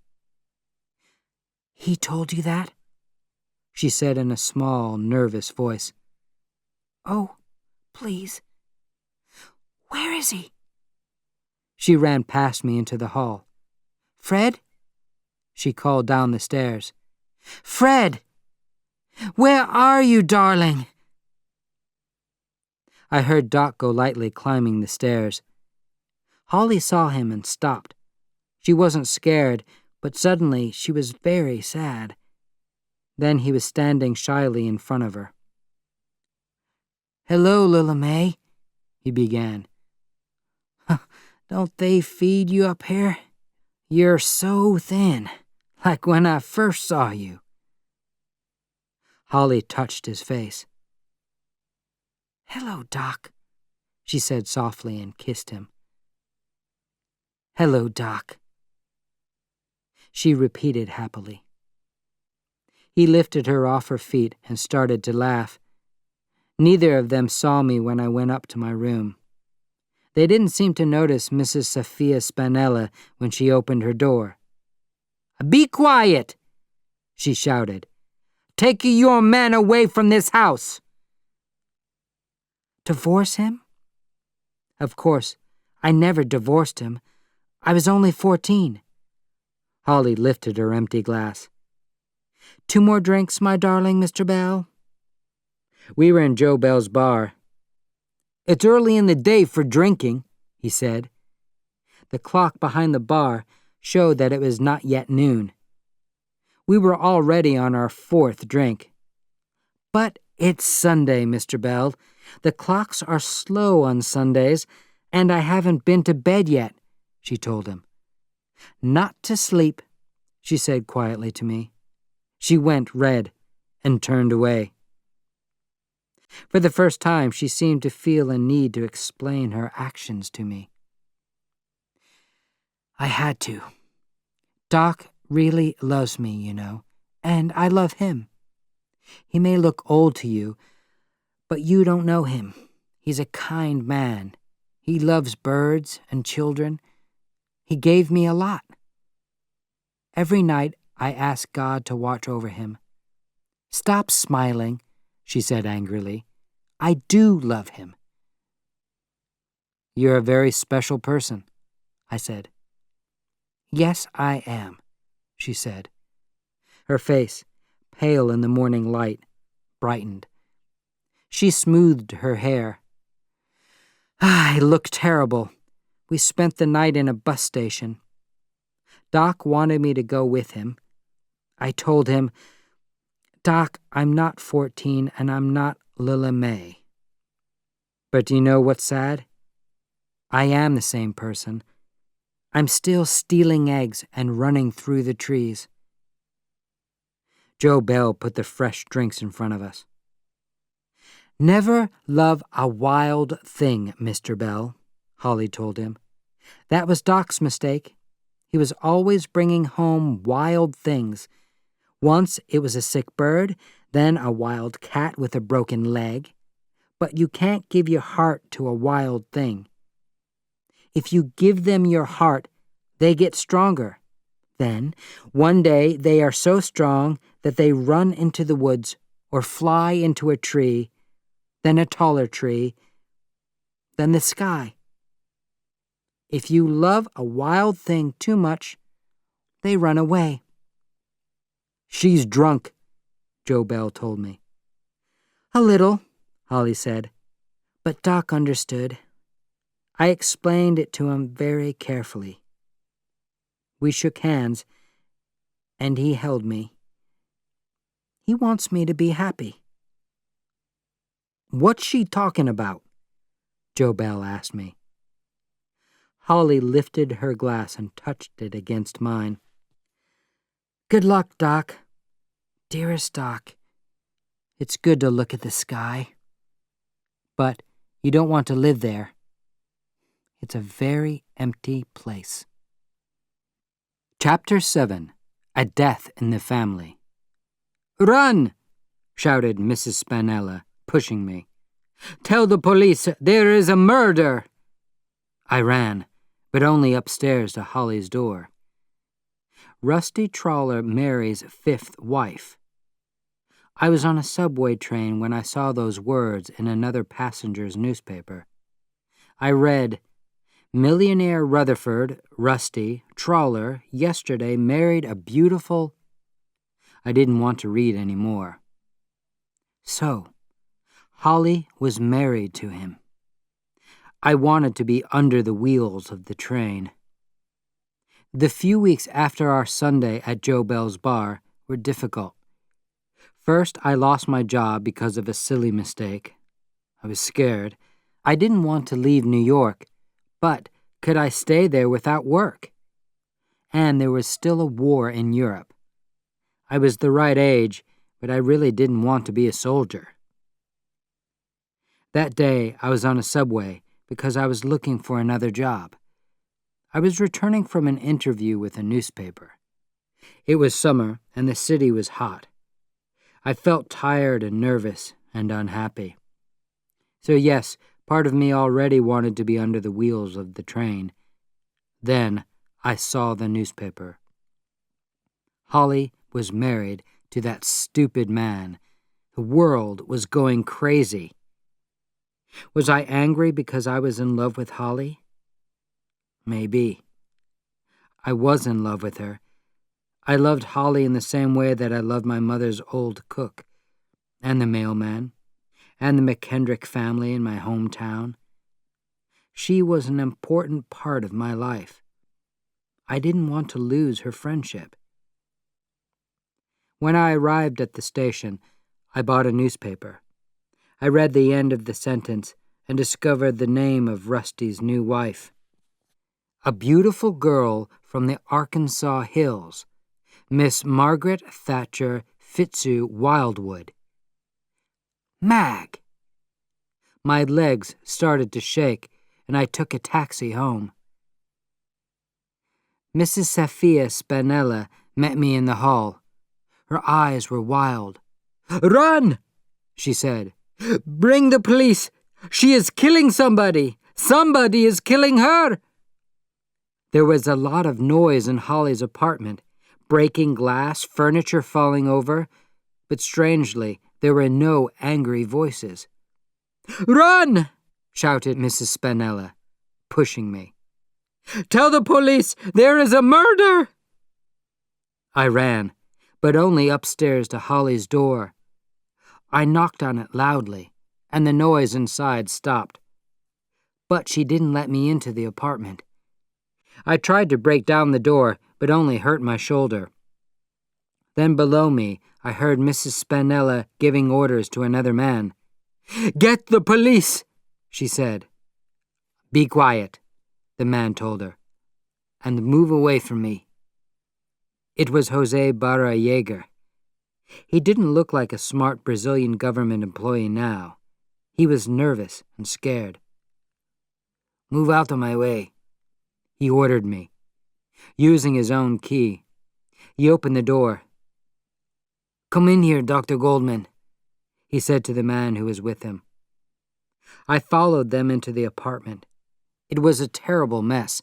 The lamps were broken, and there were books and records on the floor. In the middle of the room, Holly's cat was calmly drinking milk from a broken bottle.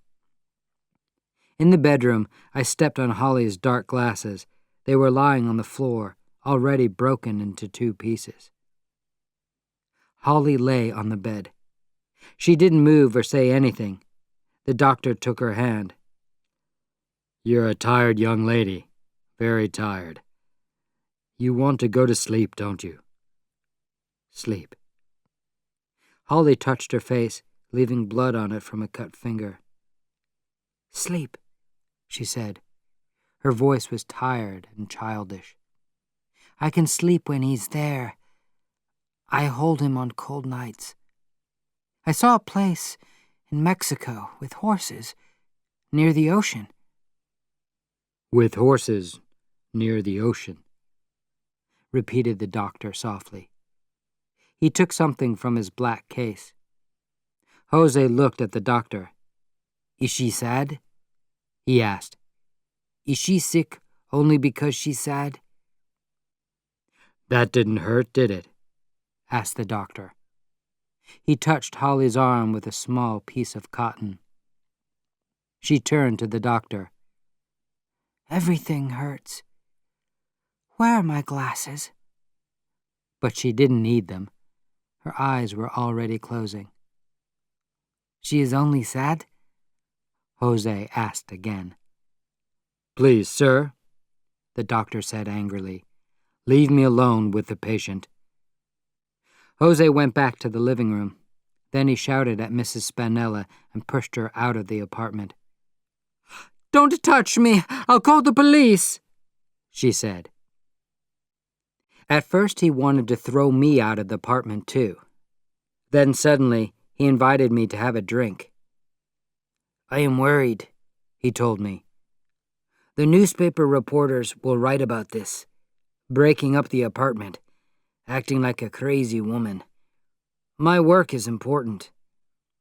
I don't want my name in the newspapers. This is her apartment. It's a private place, I said. There's no reason for the newspapers to write about it. It's only because she's sad, he said. First she threw her glass, then the bottle, those books, a lamp. Then I was scared. I hurried out and brought the doctor. But why? I wanted to know. Why is she so unhappy about Rusty? Rusty? He asked. I was still carrying my newspaper and showed it to him. Oh, that, he smiled. They're not important. We laughed at Rusty and Mag. We weren't unhappy. It was good for us. We wanted them to run away. I promise you, we were laughing. Then the sad news came. His eyes searched the mess on the floor, and he picked up a ball of yellow paper. This, he said. It was a message from Tulip, Texas. I received a letter about young Fred. He was killed while he was fighting in Europe. Your husband and children are very sorry. Letter follows. Love, Doc. Holly only spoke about her brother once after that day, and she stopped calling me Fred. All through the warm summer months of June and July, she stayed at home. Her hair darkened and she grew fatter. She became careless about her clothes. Once she ran to the food store wearing a raincoat and nothing under it. Jose moved into the apartment, and his name took the place of Mag Wildwood's on the mailbox. Holly was alone for a lot of the time because Jose stayed in Washington 3 days a week. When he was away, she didn't see anyone. She only left the apartment on Thursdays when she made her weekly trip to Sing Sing. She seemed happier, but she was also acting very strangely. Suddenly, she wanted to make her apartment into a home. She bought pictures and furniture. She bought a lot of books and records. She bought a statue of a Chinese cat. Her cat hated the statue and broke it. She bought mixing bowls and cookbooks and a stove. She spent afternoons in the small kitchen. Jose says that I'm a great cook. I'm smart, aren't I? A month ago, I couldn't boil an egg. She still couldn't boil eggs. Simple dishes, steak, salad, were too difficult for her. She fed Jose, and sometimes me, strange soups, meat cooked with fruit, chicken and rice with chocolate. It's a special meal from Eastern India, darling, she told me. She started to learn Portuguese. She played the same language records again and again until we were both bored. She started almost every sentence with, "After we're married." Sometimes she said, "When we move to Rio." But Jose never suggested marriage. "But he will, darling. He knows I'm having a baby." "Well, I am, darling." "Why are you surprised?" "I'm not surprised. I'm very happy. I want to have 9 children. Some of them will be dark-skinned like Jose. There's some black blood in him. But you knew that." "That's okay. A dark-skinned baby with bright green eyes will be beautiful. I'm sad because he wasn't my first lover. I haven't had a lot of lovers, only 11. I don't count the men before I was 13. They weren't important. People think I've had a lot more lovers. 11. Does that make me a prostitute? Think of Mag Wildwood, or Honey Tucker, or Rose Ellen Ward. They've had a lot more lovers. Of course, I don't have a problem with prostitutes. Some of them can be good friends, but they all tell lies. Think about it. You have sex with a guy and take his checks. Then you tell yourself that you love him. I always try to love them a little. Even Benny Shacklet and all those terrible men. Except for Doc, Jose is my first real love. Oh, he's not perfect. He tells lies sometimes. He worries about what people think. He takes 50 baths a day. He's too careful to be my perfect guy. He always turns away from me when he undresses. He makes too much noise when he eats. But I do love Jose. I'll stop smoking if he asks me. He's friendly. I laugh when I'm with him. I don't get unhappy now, not often. And I'm only a little unhappy. I'm not so unhappy that I go to Tiffany's. I take Jose's suit to the cleaners or cook him a meal, and I'm fine. And another thing, I don't worry about the future. Good things only happen to you if you're honest. I sometimes break the law, but I'm honest to myself. I don't tell myself lies. It's better to have a terrible, painful sickness than a dishonest heart. Oh, forget it. Pass me my guitar, and I'll sing you a song in my perfect Portuguese. Chapter 8. The End of the Summer. Then something happened. There was a day that was very different. It was a day that I will always remember. On that day, Holly saved my life. I can't clearly remember those final weeks of summer and the beginning of another winter. We didn't talk a lot. I understood her, and she understood me. We didn't need words. We were happy to be together, sometimes in silence. Often he was out of town. I didn't like him, so I didn't use his name. Then Holly and I spent evenings together, and we didn't say more than 100 words. One night, we walked all the way to Chinatown for Chinese food. Then we went across the Brooklyn Bridge. We looked at the ships moving toward the ocean.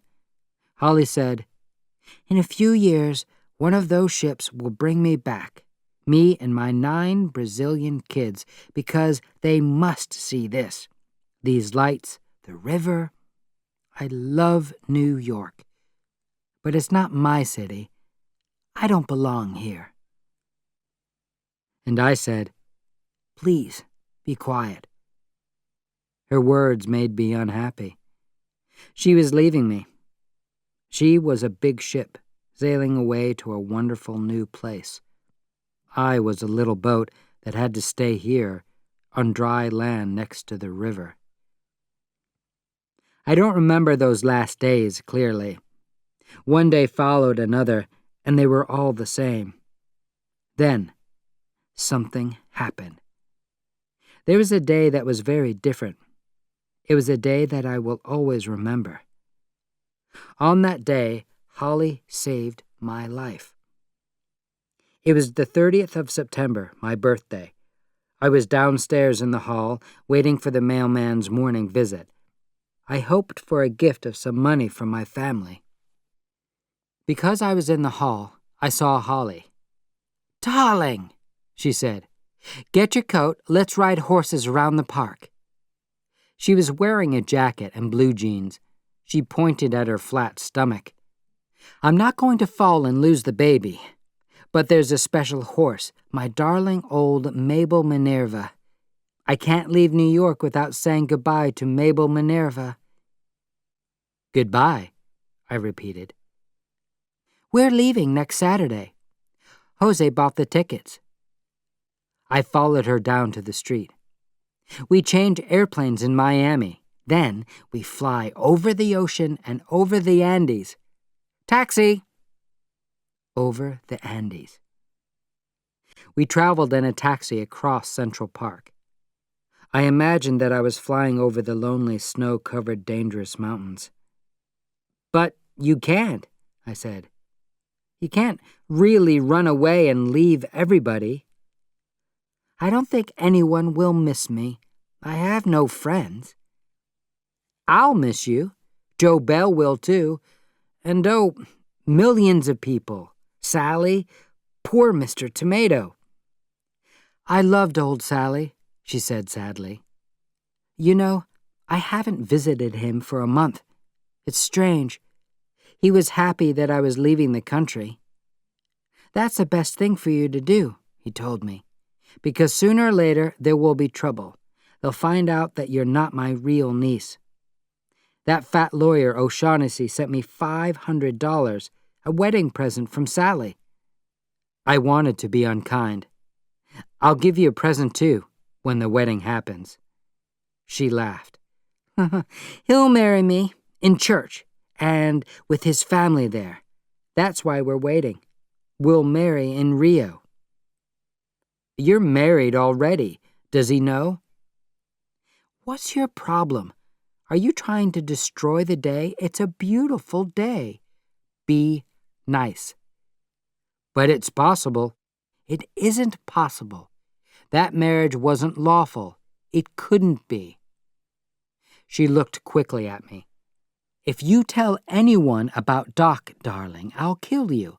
I'll hang you by your toes and cut you open." The horses were in a building on West 66th Street. They make television programs there now, I believe. Holly chose an old black and white horse for me. "Don't worry," she said. "She's very safe." That was good, because I wasn't a horse rider. Holly helped me climb on the horse. Then she got onto her own horse, a silver-colored animal. She rode in front of me across Central Park West and onto a riding path. "See?" she shouted. "It's wonderful!" And suddenly, it was wonderful. I watched the red-yellow colors of Holly's hair, and suddenly, I loved her. I stopped thinking about myself. I was happy because she was happy and excited. The horses moved a little faster. We rode in and out of the shadows from the trees and felt the wind on our faces. I was happy to be alive. A minute later, everything changed. Suddenly, a group of boys jumped out of the trees next to the path. They shouted and threw stones at the horses. My black and white horse stood up on her back legs, then started to run very fast. I couldn't stop her. I was afraid of falling. We ran past trees and a lake where small boys were playing with toy boats. We scared their mothers. The women pulled their children away from the horse. Men shouted at us. Later, I remembered their voices. But at that time, I only heard Holly. She was racing her horse close behind me. We rode across the park and out into the busy traffic on Fifth Avenue, but Holly was getting closer. A policeman on a horse was there, too, and they rode next to me, one on each side. My horse began to move more slowly, then finally stopped. I fell off her back. When I stood up, I was shaking. There was a crowd of people around me. The policeman wrote something in his notebook, but finally he smiled. "I'll take the horses back to the park," he said. Holly found a taxi for us. "Darling, how do you feel?" "Fine." She took my hand. "But you're very cold." "Then I must be dead." "Don't be silly. This is serious. Look at me." The problem was that I couldn't see her. There were 3 Hollies in front of me, all with white, worried faces. "I'm okay. I don't feel anything. Just stupid." "Are you sure? You almost died." "But I didn't die," I said. "And thank you. You saved my life. You're wonderful. Special. I love you." "You're crazy." She kissed me quickly. Then I saw 4 Hollies, and then nothing more. Chapter 9. Holly Becomes Famous. 20-year-old Holly Golайтli, beautiful movie star, is said to play an important part in an international drugs gang. That evening, there were photos of Holly on the front page of the evening newspaper. The next morning, she was on the front pages of 2 more newspapers. The stories weren't about our horse ride. "Beautiful girl arrested for drugs crime" was the main story in one newspaper. The Daily News printed the best picture. Holly was at the entrance to the main city police station between 2 big, strong detectives, 1 male, 1 female. She was wearing her riding clothes, the jacket and blue jeans, and her hair was a mess. Her eyes were covered by her dark glasses, and there was a cigarette in the corner of her mouth. Below the picture were these words: 20-year-old Holly Golайтli, beautiful movie star, is said to play an important part in an international drugs gang. One of her friends is drugs king Salvatore Sally Tomato. In this picture, detectives Patrick Connor and Sheila Fezzonetti are taking her into the 67th Street Police Station. The story continued. There was a photo of a man named Oliver Father O'Shaughnessy. He was trying to hide his face with his hat. New Yorkers were surprised today by the arrest of beautiful Holly Golайтli, a 20-year-old Hollywood star. At the same time, 2 p.m., police caught Oliver O'Shaughnessy, 52, of the Hotel Seaboard, West 49th Street. Police have arrested O'Shaughnessy many times since 1934, when he was first sent to prison. Government lawyer Frank L. Donovan says that both Golайтli and O'Shaughnessy are important people in an international drugs gang. The boss of the gang is the famous criminal Salvatore Sally Tomato. He is spending 5 years in Sing Sing for buying the services of politicians. Miss Golайтli was arrested in her expensive apartment at a good East Side address. For a few months, she was a close friend of millionaire Rutherford Trawler. The police say that the beautiful actress was carrying messages between Tomato and O'Shaughnessy. A police officer told us, "She went to Sing Sing every week. Tomato gave her messages, and she took them back to O'Shaughnessy. As a result, Tomato was able to continue organizing drugs gangs in Mexico, Cuba, Sicily, Tangier, Tehran, and Dakar."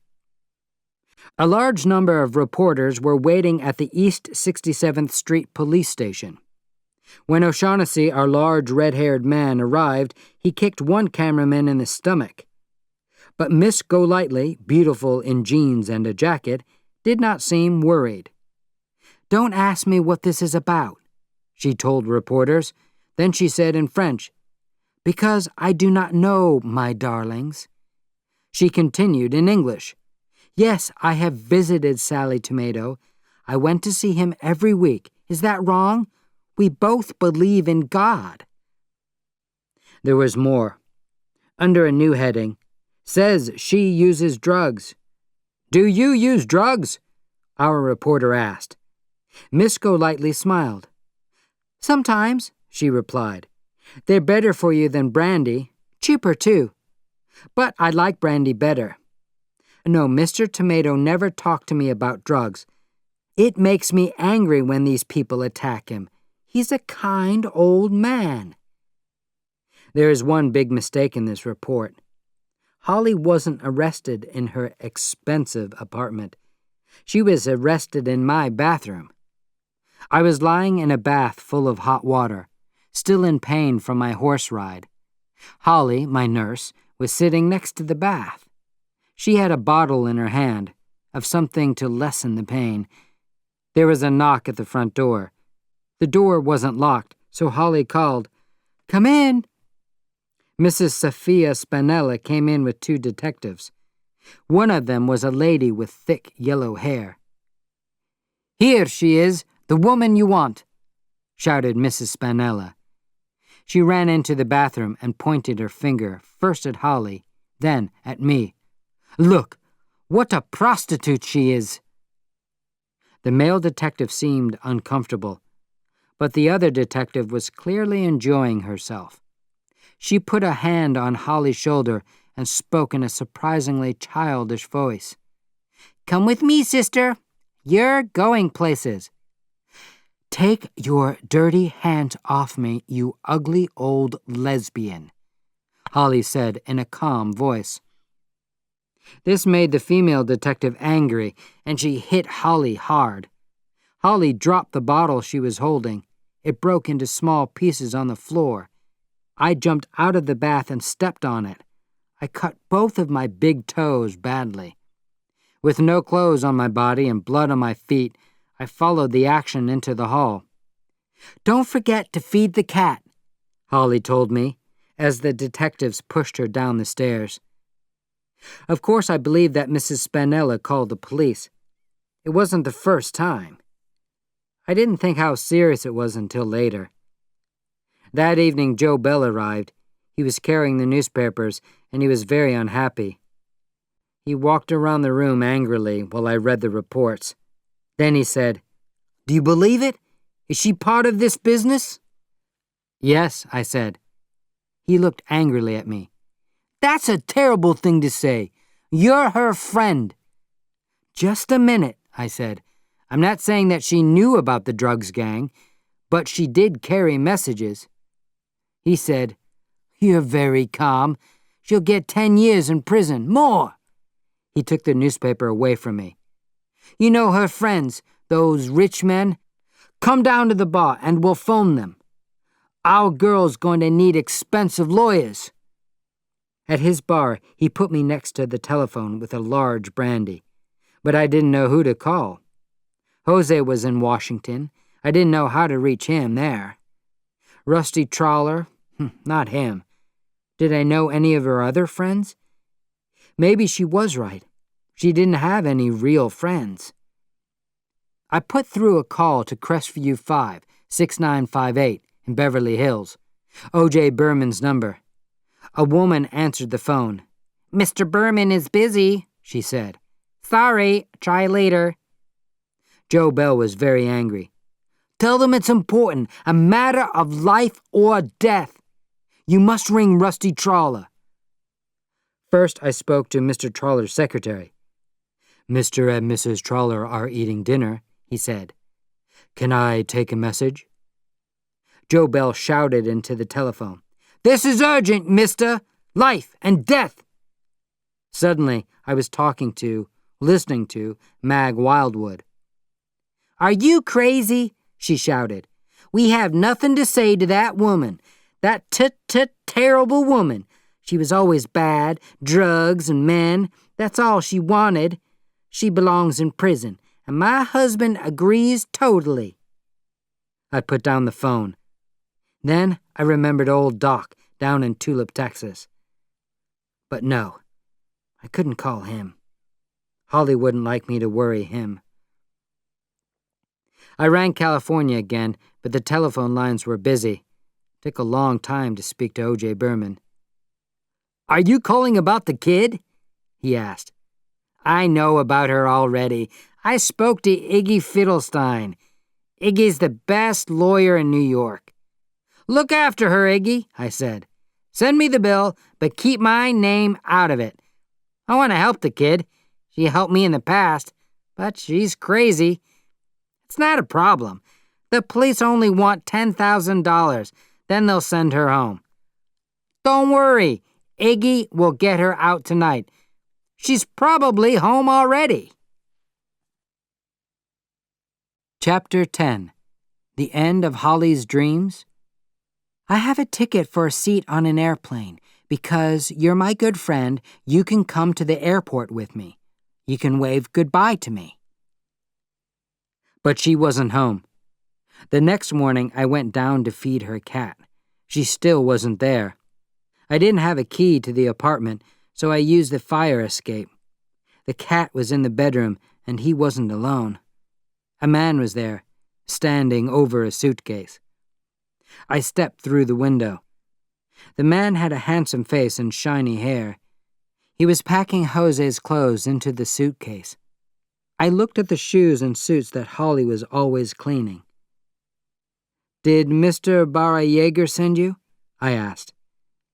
I am his cousin, he said nervously. His English wasn't good. Where is Jose? I asked. He repeated the question slowly. Ah, where is he? He is waiting, he said. Then he returned to the suitcase. So Jose was running away.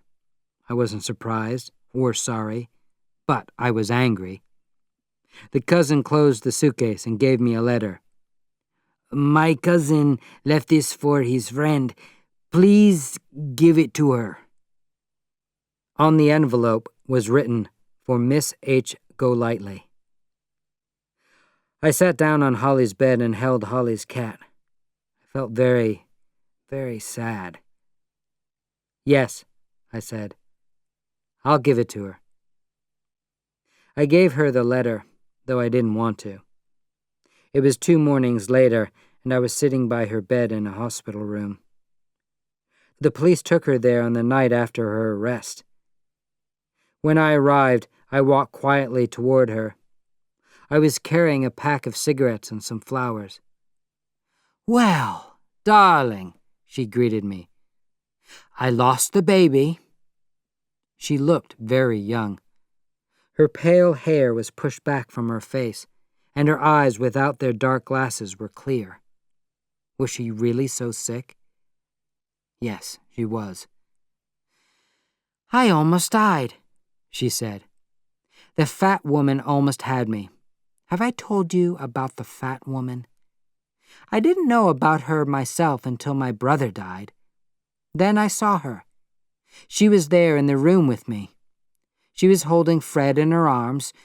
She was a terrible, fat, old woman in a chair with Fred on her knee, and she was laughing.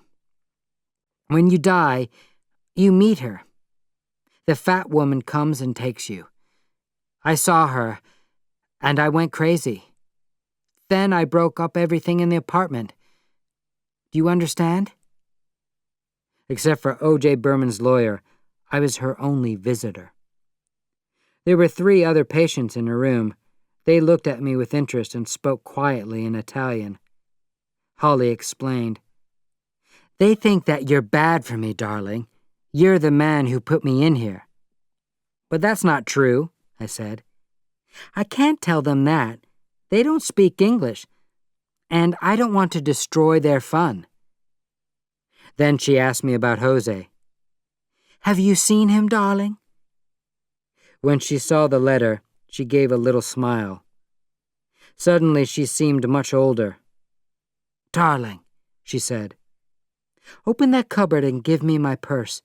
A girl can't read a letter without her lipstick. Looking in a small mirror, she painted her face. She colored her eyes and her mouth, put on her jewelry and her dark glasses. Now she wasn't a 12-year-old child. She was a woman. She opened the letter and read it quickly. Her small smile grew smaller and harder. She asked for a cigarette and started to smoke it. It tastes terrible, but wonderful. She threw the letter to me. You can use this when you write a romance. Read it to me. I'd like to hear it. It began, My dearest little girl. Holly stopped me. What do you think of the writing? It's okay, I said. Tight, ordinary, easy to read. That's him, she said. Tight and ordinary. What does he say? My dearest little girl, I loved you, but I know you are different to other women. Now I find that you are too different. Imagine my sadness when I discovered your secrets in the newspapers. I have important plans for the future. I cannot marry a woman like you. I feel very sorry for you, and I'm not angry with you. I hope you are not angry with me. I must protect my family and my name. Forget me, beautiful child. I have left New York City and gone home. But I hope that God is always with you and your child, Jose. What do you think? She asked. It seems quite honest, and he sounds sad, I replied. Sad? But you must understand that it's hard for him. Holly didn't want to understand anything, but she wasn't angry. All right, he's not totally bad. He has his reasons to leave, but I did love him. She started to cry. The Italian women looked angrily at me. I was pleased. They thought Holly loved me. I felt proud. I offered her another cigarette and she stopped crying. Thanks, darling, and thanks for being a bad writer. All that exercise did it. Thanks to you, I'm not going into a home for single mothers. The food in those places is terrible. But I've scared the police. I lost the baby because your lesbian officer hit me, I told them.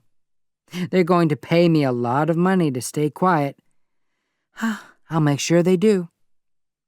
She was making jokes. She didn't want to think about serious matters, about her arrest in the newspapers. She didn't understand the reality of her position.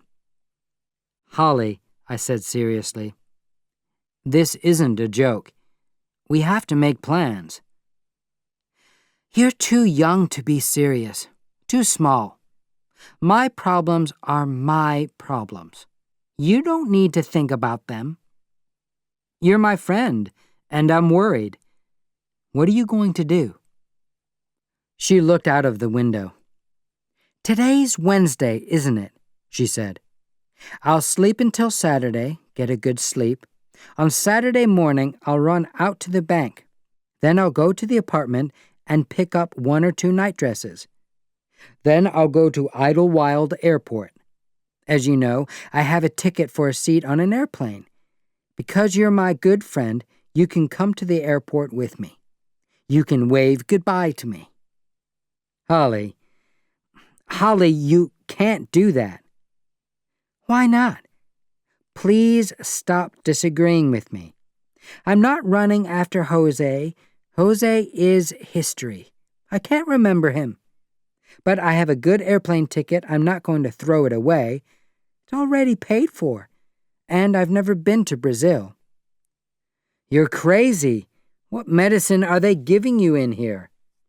Don't you understand you're a criminal? If you leave the country, they'll put you in prison. They'll throw away the key to the prison door. If you go to Brazil, you can never come home again. That's not important. Home is where you're happy. I'm still looking for my home. No, Holly, it's stupid. You're not a criminal. You haven't done anything wrong. The police will understand. You must stay here. She laughed and blew cigarette smoke in my face. But she was listening to me. I looked into her eyes. She was thinking about prison rooms and doors that closed slowly. "No," she said. She put out her cigarette. "I'm going. Maybe the police won't catch me. Don't tell them anything about me. Don't be angry with me, darling." She put her hand over mine. Suddenly, she was speaking seriously. "I talked to the lawyer. Oh, I didn't tell him anything about Rio. If I run away, OJ has to pay $10,000. The lawyer doesn't want to lose OJ's money. He'll try to stop me. OJ's good to me, but I've helped him too in the past. I helped him win more than $10,000 in a single game of cards. No, this is the real problem. The police want me to speak in court against Sally. They won't put me in prison. They can't prove anything against me. But I refuse to hurt Sally. I'm not a good person, but I will never help send a friend to prison. Never. Not even a friend who's clearly a criminal. Old Sally wasn't always totally honest with me, but he's okay. I'll die before I help the police." She looked in her mirror and smoothed her lipstick with her finger. "And there's something more. Some places aren't good for a girl. If I help the police, I can't stay here. This neighborhood won't be good for me. And that's not good for a girl who does my kind of work, darling. I don't want to be poor and sad. I don't want to watch Mrs. Rusty Trawler go in and out of Tiffany's. I can't do that." A nurse came quietly into the room. It was time for visitors to leave the hospital. Holly said one more thing before I left. "Do something for me, darling. Call one of the newspapers and get a list of the 50 richest men in Brazil. This isn't a joke. The 50 richest men, any color from any family. And look around my apartment. Find that jewelry you gave me from Tiffany's. I'll need it in Brazil." Chapter 11. Holly Leaves New York. She held my arm very tightly. There were tears in her eyes. "Oh, he does belong to me. He was mine," she said. The sky was red on Friday night, and there was a bad storm. On Saturday, it was raining heavily. Saturday, the day Holly was leaving New York. "This weather is only good for fish," I said to her. "Your airplane can't fly today." But Holly wasn't listening to me. She continued to prepare for her trip to Brazil. I did most of the work. Holly didn't want to come to the apartment building. She was right, too. People were watching the building all the time. Sometimes one man, sometimes more, stood around on the sidewalk. Maybe they were police or reporters. Maybe they were just other interested people. It was impossible to tell. So Holly left the hospital and went to a bank. Then she went immediately to Joe Bell's bar. Later that day, Joe came to my apartment. "Nobody followed her, she thinks," he said. "She wants to meet you at the bar in about a half an hour. And bring some things for her. Her jewelry, her guitar, her shoes, and her lipsticks. And a bottle of 100-year-old brandy. She says you'll find it under her dirty clothes. Oh, and the cat. She wants the cat." He stopped talking for a minute. Then he said, "But maybe it's wrong to help her. She does some crazy things. She'll get into more trouble. Maybe we should stop her and tell the police. They'll keep her here. I'll go back to the bar and give her a few drinks. Maybe she'll decide not to take the flight." I ran up and down the fire escape between Holly's apartment and mine.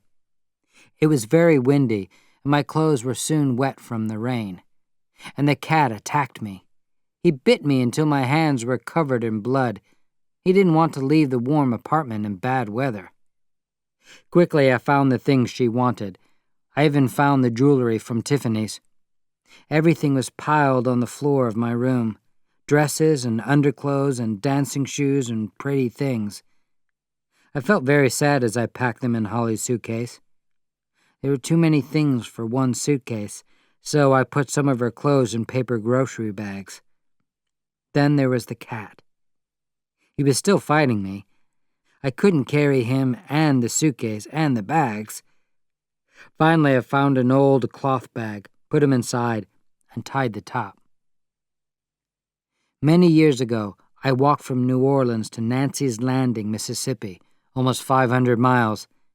The reason isn't important, but that long walk was easier than the short walk to Joe Bell's bar. The guitar filled with rain. Rain softened the paper bags, and some of Holly's clothes and jewelry fell through them onto the sidewalk. The wind pushed me, and the cat attacked its bag and screamed at me. And I was frightened. Now I understood Jose, because I was frightened in the same way as him. Were people watching me? I was helping someone run away from the police. I was a criminal too. In the bar, Holly said, "You're late. Did you bring the brandy?" The cat climbed out of its bag and jumped onto her shoulder. Holly was laughing, excited. She opened the bottle. "This brandy was for me and Jose. We'll drink this," I told him, "every year on the same day as our wedding. But that's finished now. Mr. Bell, sir, give me 3 glasses." "You only need 2, Joe Bell told her. "I refuse to drink with you. You're crazy to leave New York." "Please, Mr. Bell," she said. "A lady doesn't disappear every day. Have a drink with her." "No," he replied angrily. "I'm not going to drink with you. This isn't a party, and I'm not going to help you." That was a lie. A few minutes later, a large car and driver stopped outside the bar. Holly noticed it first. She put down her brandy glass. "Well, darling," she said, "is this the judge? Has he come to get me?" I saw Joe Bell's red face. Did he really call the police? But Joe said, "It's nothing, just a car that I paid for. It will take you to the airport." He turned away from us and started washing some glasses. "Kind, dear Mr. Bell." "Look at me, sir," Holly said. He couldn't look at her. He pulled some flowers from behind the bar and pushed them toward her. She didn't catch them in time, and they fell on the floor. "Goodbye," he said. He didn't want to cry in front of her. He ran to the men's bathroom, and we heard the door lock. The driver of the car was very calm. In his job, he saw many strange things. He didn't say anything about Holly's suitcase and grocery bags, and his face didn't change when, in the back of the car, Holly took off her clothes. She was still wearing her riding clothes, the jacket and jeans. "The police came for me so quickly," she said. "There wasn't time to change my clothes." Quickly, she put on her little black dress. We didn't talk after that. Holly was lost in thought and didn't look at me. She sang quietly to herself and drank brandy from the bottle. She moved to the front of her seat so she could look out of the windows. Was she looking for an address or taking a last look at New York? But it was neither of these. Suddenly she spoke. "Stop, here!" she ordered the driver. He stopped the car by a sidewalk in Spanish Harlem. It was a strange neighborhood, colorful but frightening. There were religious pictures next to photos of movie stars on the walls of buildings. The strong wind moved empty cans and dirty newspapers up and down the sidewalk. But the rain had stopped now, and the sun was beginning to break through the cloud. Holly stepped out of the car. She took the cat with her. Holding him in her arms, she smoothed his head. "What do you think?" she asked. "Is this the right place for you? You're a fighter, and this is a hard neighborhood. There are plenty of trash cans to look in, lots of gangs of wild cats to join. So, go." She dropped him onto the sidewalk. He didn't move, but lifted his face to her and questioned her with his yellow eyes. "Go!" she shouted angrily. He came closer to her legs. "Get away from me!" Then she jumped into the car again and closed the door. "Go," she told the driver. "Go! Go!" "That was terrible," I said angrily. "You really are unkind." We traveled for a block before she replied. "I told you. We met by the river one day. He doesn't belong to me. I don't belong to him. We didn't make any promises. We never—" She stopped speaking. Her face was very white and unhappy. The car stopped for a traffic light. She opened the door and ran down the street, and I ran after her. She was looking for the cat. But the cat wasn't there. There was nobody, nothing on the street except an old drunk and women with a group of children. As Holly ran up and down the block, more children came out from doorways. Some ladies looked out of their windows. Holly was shouting, "You, cat! Where are you? Here, cat!" She didn't stop calling until a boy stopped her. He was holding a dirty old cat by the back of its neck. "Do you want a nice cat, miss? Give me $1 for this one." The car was following us. I took Holly's arm and walked her toward it. At the door of the car, she stopped. She looked past me, past the boy with his cat. He was still talking. $50, 20 cents. It's not much for this cat." She held my arm very tightly. There were tears in her eyes. "Oh, he does belong to me. He was mine," she said. Then I made her a promise. "I'll come back and find your cat. I'll look after him too. I promise." She smiled, that sad, new smile. "And me?" she asked quietly. "Who will look after me?" "I'm very scared, darling. For the first time, I'm really scared. This will happen again and again. I never know what's mine, not until I throw it away. The fat woman, she's not important. Unhappiness, that's nothing. This is important, though. Not belonging. I'm so very, very scared." She stepped in the car and sat down slowly in the seat. "Sorry, driver," she said. "Let's go." Chapter 12. Where is Holly now? He was sitting in the window of a house. The paint around the window was new. The room looked warm and comfortable. "Tomatoes girl is missing," and "Beautiful actress killed by drugs gang?" Those were the stories in the newspapers during the next few weeks. Later they reported, "Tomatoes girl seen in Rio." The American police didn't try to bring her back, and soon Holly's name disappeared from the newspapers. I saw it only once in a report on Christmas Day, when Sally Tomato died in Sing Sing. He was an old man with a sick heart, and he died in his bed. The winter months passed slowly. I didn't hear anything from Holly. The owner of the apartment building sold her things. The bed with the shiny white cover, her pictures, her chairs. She loved those chairs. A new tenant moved into the apartment.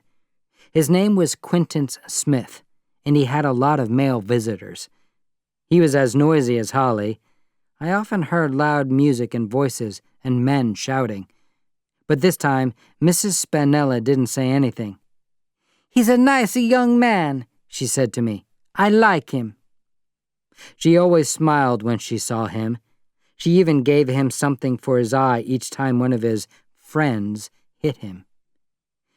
But in the spring, I received a card. The message was written in pencil and signed with a lipstick kiss. "Brazil was terrible, but Buenos Aires is wonderful.